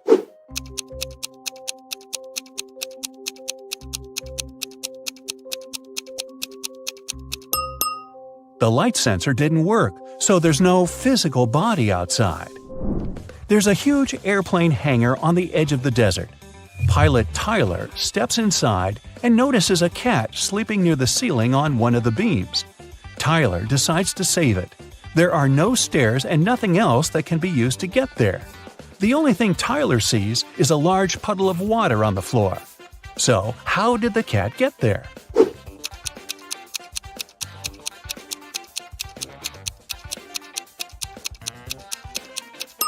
There was a pyramid of ice cubes. The cat climbed to the top of it and reached the ceiling. Then the ice melted and left the puddle. Margaret, Rachel, and Diana are walking down the street, sharing their plans for the weekend. The girls look rich, but only one of them has a lot of money. Who is it?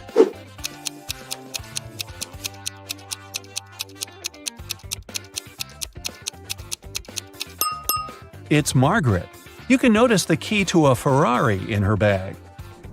While leaving her house, Sandy takes her sunglasses out of her bag and accidentally breaks them. Now she needs to buy new ones. Sandy calls a taxi and arrives at the street with fashionable boutiques. The best glasses in the city, the sign on the first building claims. The best glasses in the world is written on the second boutique. The inscription on the third store is the coolest. Sandy heads there. What is written on the third store?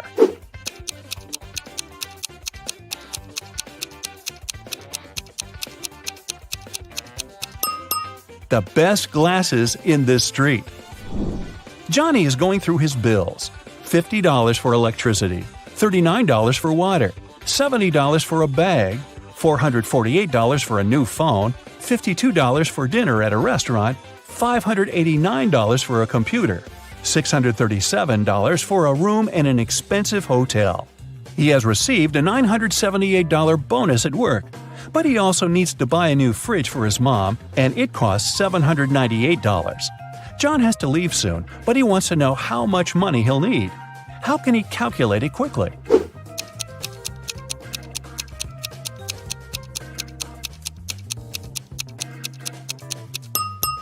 He should use the calculator app on his phone. The simplest answer is often the right one. Detective Anderson investigates the case of missing purebred puppies. He has a list of 3 suspects. He visits each of them. The first suspect is a young girl. She says she spent the previous day with her friends. And she's also allergic to dogs. The second suspect is an elderly man. He says he hasn't left the house for the last few days. The third one is a famous video blogger. She says she was making YouTube videos all day. Which of them is lying?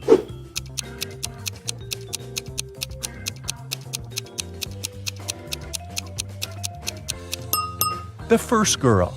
She says she's allergic to dogs, but there's a bowl and some dog food in her kitchen.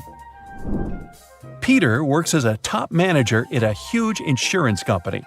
Today, his boss ordered him to fire 3 employees. Peter doesn't want to get rid of someone just like that, so he comes up with a test. He invites all 3 candidates for dismissal and asks them to write down why they should stay in the company. The first employee writes that he's helped the company earn $100,000. The second guy reports that he's found 10 new clients, increasing the company's profit by $200,000. Using some illegal schemes, the third employee has earned $300,000 over the past quarter. Who should Peter fire and who should he keep?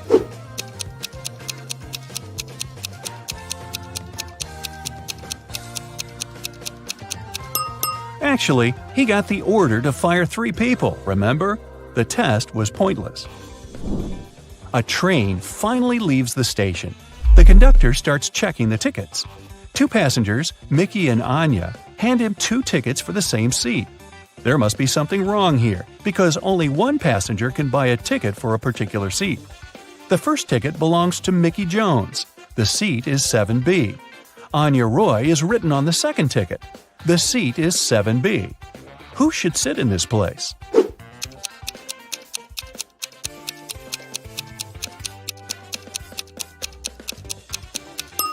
Plane ticket, Mickey Jones' document says, and this is the train.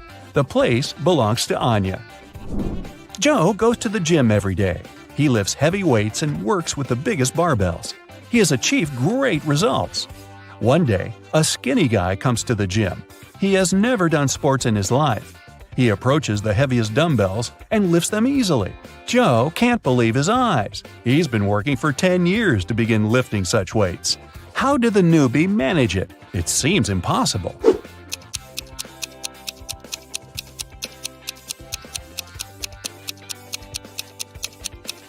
The new guy is actually a robot. There's a wire connecting him to a wall outlet over there, see? And at the far end of the hall, a man is holding some gadget. He must be controlling the robot. It's snowing. Richard is trying to walk fast, not to freeze. He's leading 3 sheep through a dense forest. Finally, they reach the river. There is a raft near the shore, but it can only transport 1 sheep and 1 person at a time. A wolf is sitting on the other side of the river. If Richard takes his sheep there one by one, the wolf will grab them. The man needs to be near his sheep at all times. But how can he do it?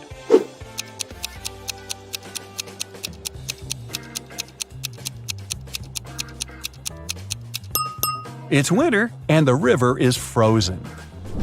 So let's check scores. 0 to 3 points. You need more practice. But I'm sure you feel motivated now, so you'll be more attentive cracking riddles in the future. 4 to 7 points. Not your best result, but not the worst either. You know what to strive for. 8 to 11 points. Not bad. The main thing now is to sharpen your skills. 12 to 15 points. Congrats! You've got a high score, so you can consider yourself a quick-witted person. I have some more riddles for you today. Let's start with the easy ones for a warm-up. Can you find the odd one out?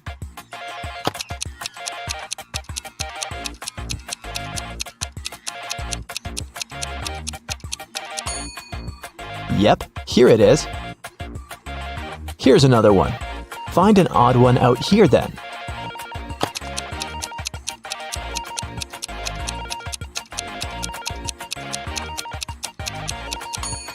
Perfect, here it is. How about this one?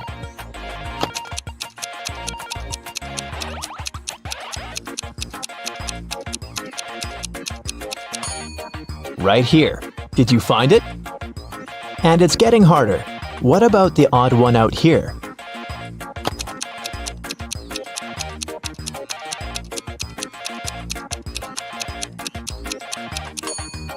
Look, it's this one. All the other hands are the right ones, and this one is the only left hand. Now I'll show you 2 pictures. Your task is to find 5 differences between them. Ready?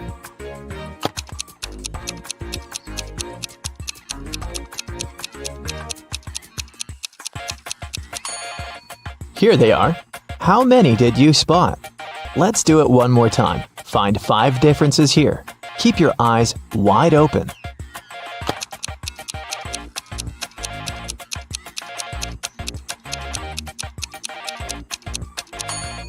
So did you manage to do it? I think you're now prepared for more hardcore tasks. Let's start with decoding. Detective Callum has been searching for a missing girl, Riley, for 3 weeks. He was in his office going through the case for the 100th time when he got an anonymous email saying, "Can you guess what's written here?"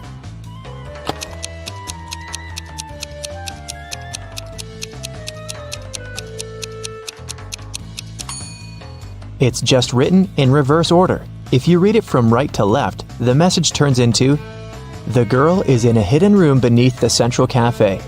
Bring $500 and I will tell you the passcode."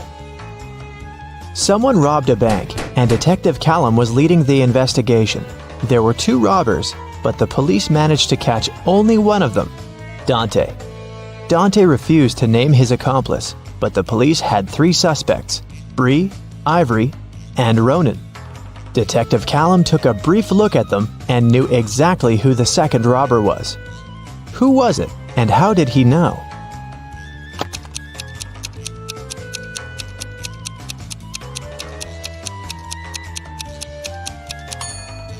It's Ivory. Look, she has the exact same tattoo on her wrist as Dante. Holland went to work and asked her boyfriend, Kyler, to walk the dog. Kyler agreed, but then his friend called him and suggested to come over to play a new video game. So, Kyler decided to skip the dog walk and went straight to his friends. Holland and he met right outside the house when they were both going back home. Kyler said that he'd walked the dog and then went to play with his friend. But Holland knew that he was lying. How?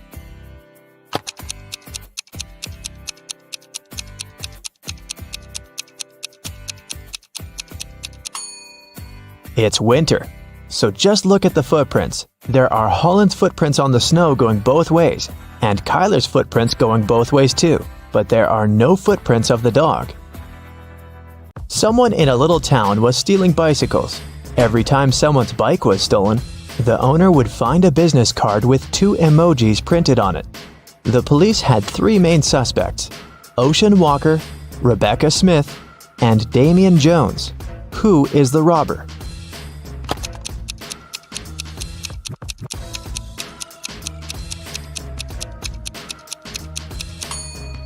The emojis signify the name.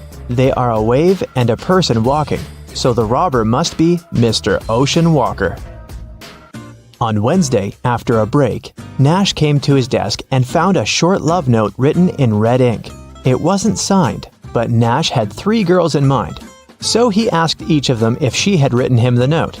Layla said that she'd been chatting with her friends and didn't write any notes. Dawn said that she was busy all break finishing her homework. Oakley said that she had been in the bathroom and had just come back. Who do you think wrote the note?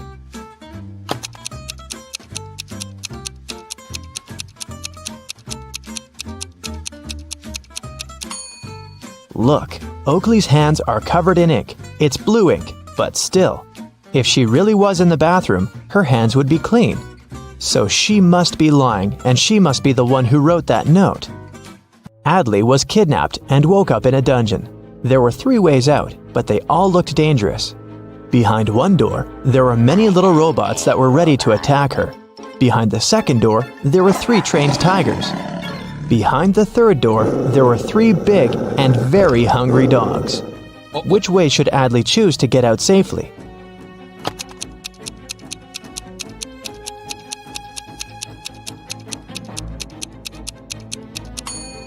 The best choice must be the first door. Although they're robots, they're still super small and probably can't cause her much harm. Right before a restaurant was about to open, someone had stolen all the money from the cashier's desk. A cook said that he was working in the kitchen and didn't have any free time. The security guy said that he was in the bathroom and didn't see anything. The waiter said that there was a suspicious visitor peeking around. Who do you think stole the money?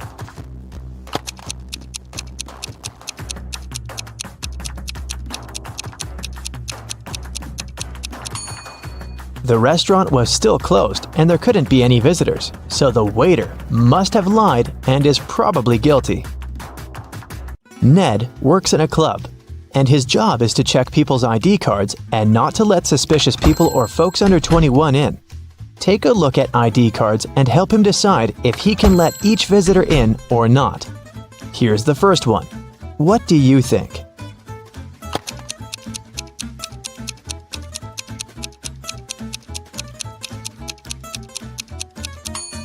She seems fine. Let her in. Okay, here's the next visitor. What do you say?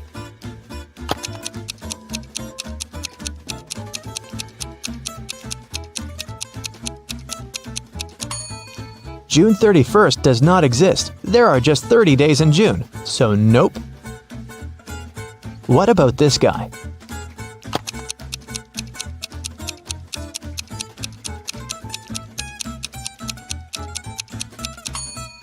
Something is wrong once again. Even though February 29th theoretically exists, there was no February 29th in 1977. It's every year that can be divided by 4.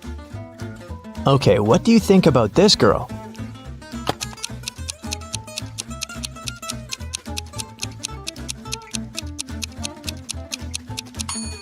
I don't see anything suspicious about her. Here's another candidate for the club. What do you think?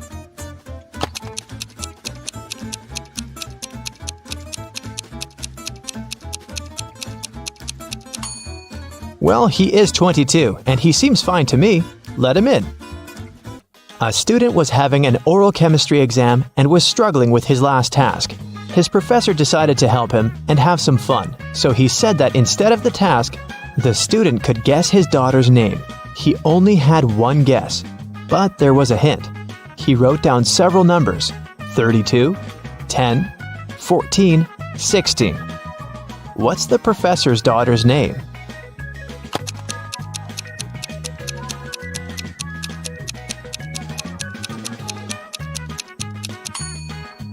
It's a chemistry class and chemistry professor, so there must be something related to chemistry.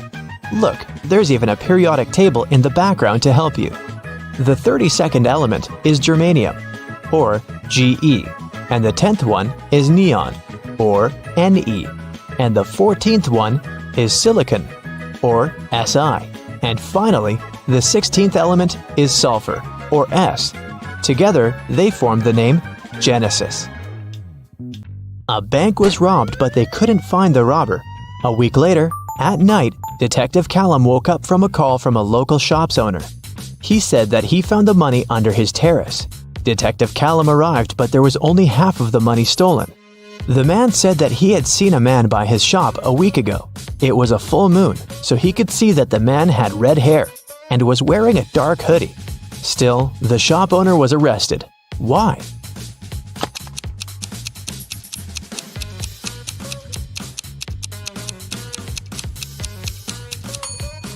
The shop owner said it was a full moon a week ago, but look, it's a full moon right now, so the man must be lying about something. In history class, students were asked to prepare a presentation about their ancestors. Edwin told about his great-great-grandpa who moved to New York and started as a salesman and then built a huge business. He even showed a photograph of his young grandpa in New York, but no one believed Edwin's story. Why?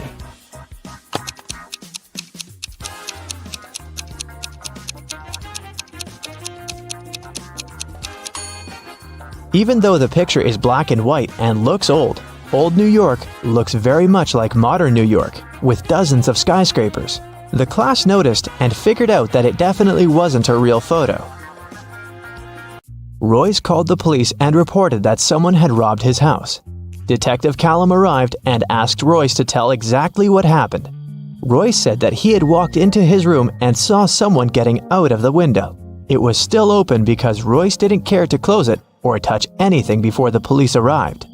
He checked his wardrobe and found that his savings had been stolen. Detective Callum closed the case. Why?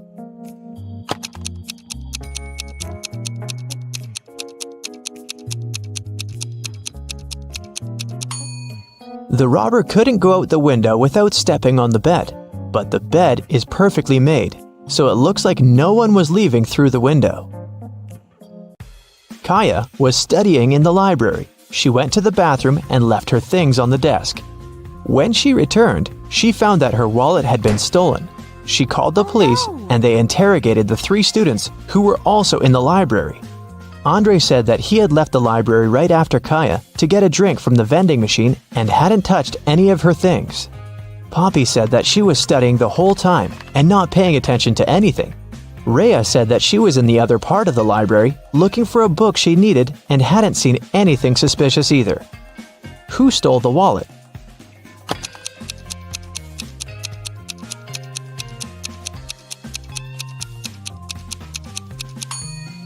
It was Andre. He said that he had left to get a drink in a vending machine, but look, there's no drinks in the vending machine, only snacks. A young man named Colton was living with his best friend Cassidy. One morning, he called the police because Cassidy wasn't breathing. He said that he'd been working all day and had returned home late, so he hadn't seen her or talked to her for over a day. In the morning, he found her in bed like that. Last night, Cassidy had a headache and had to take many pills, so maybe that was the reason. Colton was immediately arrested. Why?